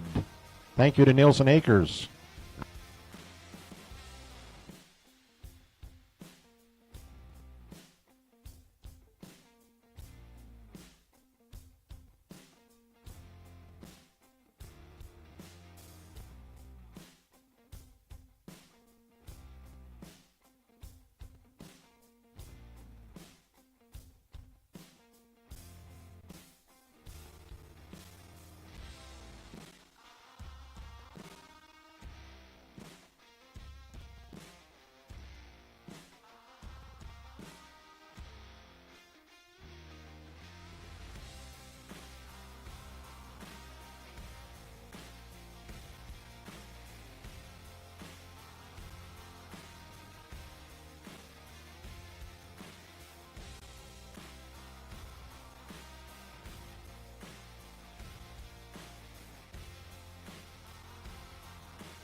So slightly different. We've pulled our top 5. They are not placed just yet, though. So we're going to announce our top 5 sort of as we do some comments here. And I want to just give you one more piece of thing that I want you to take away. And sometimes in showmanship, Aaron and I's belief is we've judged them all weekend. We're fairly quick. We don't do a lot of second chances. When you're at a major breed show and you're representing your program, you get one shot. And lots of times that one shot is about 3 seconds. And if you don't nail it, it's too late. And so by the time we get into these senior members, we're really looking for really quick transitions. We're looking for really rapid awareness. We're looking for really sharp tools and techniques that kids are using. They've got to have a polish by this point in the game, because quite honestly, Aaron and I are always watching at who the next kid is that we want to write a check to. We're always hiring these young kids that we find because we believe in them so much. And so by this point in their 4-H career, we really want these seniors to be so sharp. We want them ready to step in the ring at a national show. We want to be able to hand them the halter of a heifer and say, I need you to look after this, go. And that's what we're really after in these seniors. We want really sharp posture. We want really upright and professional presentation. And we want awareness of the ring. The other one that I maybe missed on the juniors, and it's more in the junior thing, in 4-H, and this is directed at leaders and club folks, we have a tendency to teach kids, and I have scars from my own 4-H career. Watch the judge, watch the judge, watch the judge, watch the judge. No. I'll be honest, it's a little bit creepy sometimes. In social situations, you don't stare at people. We teach you, don't stare, it's not polite. The same is true in the show ring. There's an awareness of where the judge is, but you certainly do not need to make eye contact with us so hard that you've missed your steer or heifer has completely moved their feet. It's almost like there's 3 parts that we want you to focus on. First and foremost, it's the animal. That's why you're there. Second, it's what's happening around you in the ring. And the third and the least largest one of that is where that judge is. Okay? Animal first, what's happening in the ring, and then where the judge is. So we're looking at all of those things. In our senior division, we've been really nicely presented with a group of members that are so skilled and talented. A lot of this comes with experience. I think for Aaron and I, there's one young lady that just really, for 2 days, has blown us away with her just so calm, but so sharp. She's like a duck. On the top of the water, she's just floating along, but underneath, you know, she's kicking as hard as she can. And that's the young lady with the black heifer on this end. She's going to be your champion senior show person. She operates with an intensity we admire, but that intensity is tempered with a calm, cool presentation. And we just admire that so much. Watch, she never misses a mark on this heifer. She steps that heifer in right there. She never touched a foot with that cane. The heifer's ready. She knows where that heifer is every time, and that's what we're after. First impressions count. She needed about half a second to get that heifer where she needed us. In second, we're going to go with that young lady with the black steer. She's going to be your reserve senior show person. And one of the reasons is that steer himself. When that steer came in the ring this morning, he was not overwhelming for Aaron and I. We actually sort of lost him. She showed him and made us notice him. She makes sure that steer is where he needs to be. She knows that steer so well. She makes sure that we're getting our best look at him all the time. We love the way she gets out of the way. That cane is just stroking that neck ever so gently. It's calm and collected. Then we're going to go into third place. Aaron's going to go ahead and pull out that young lady with the red cow. Same thing, just so calm and collected. She does a nice job. It's a difficult thing to show cows, particularly when they don't have a calf at side. This young lady does a nice job. She walks that cow right into her step every time. She's always got a smile on her face, such a pleasant demeanor, and we really admire that about her. Then we're going to go and Aaron's going to pull out your fourth place. We're going to bring that young lady with the shorthorn steer out. She's done a really beautiful job for the past couple of days, and one of the things we admire about her, same thing, she just hits that mark. Watch as she pulls this steer in. She's going to turn long before she gets to her spot. She's going to back herself up. She's watching. There, she's done it. She's got 6 feet before she needs to stop, but she's backing up, watching where that steer's feet are. She does it really well. One thing we'd love for her to try is that smaller movement when the judge goes by. It's just a shuffle. You don't need to take a big step, just a slight shuffle with your foot. The young lady that rounds out our top 5 is with that white heifer. We've been impressed with her all weekend, and it's attitude for us that gets her into that 5th hole. She comes in there throwing every time, and she comes in swinging, but she does it with a polite nature that we really admire. She operates with an intensity that we admire. We love that she comes here knowing what her job is, and she gets that heifer stuck every time. She's also one of the only ones that drops a loin every time that she comes in. That heifer's fighting her a little bit here in the later afternoon, but she's done a nice job for 2 days, so she'll find her 5th hole there. That's your seniors. Thank you so much for the opportunity. I think we just have the best dress club again. Thank you to your community for having us. It's really been an honor for Aaron and I to be here the last couple of days.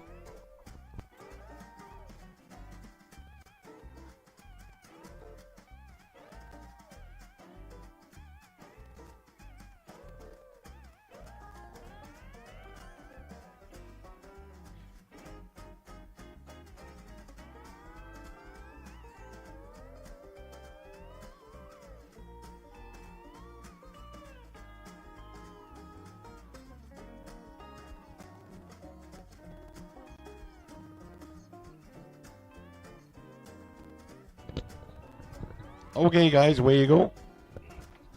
Next up, we'll have the best dressed. I think the clubs all come in here for that, so put your cattle away and come on back.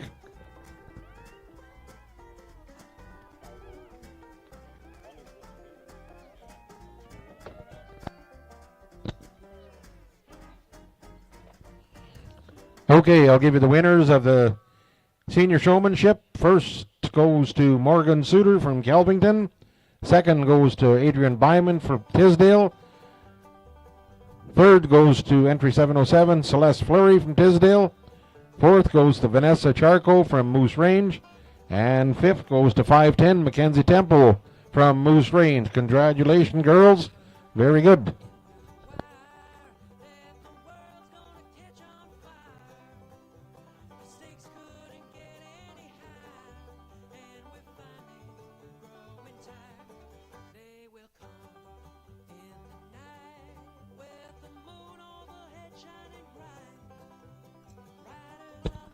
Whenever you're ready, clubs, you can start coming in.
Well, for everybody online, that's going to be it for the show here.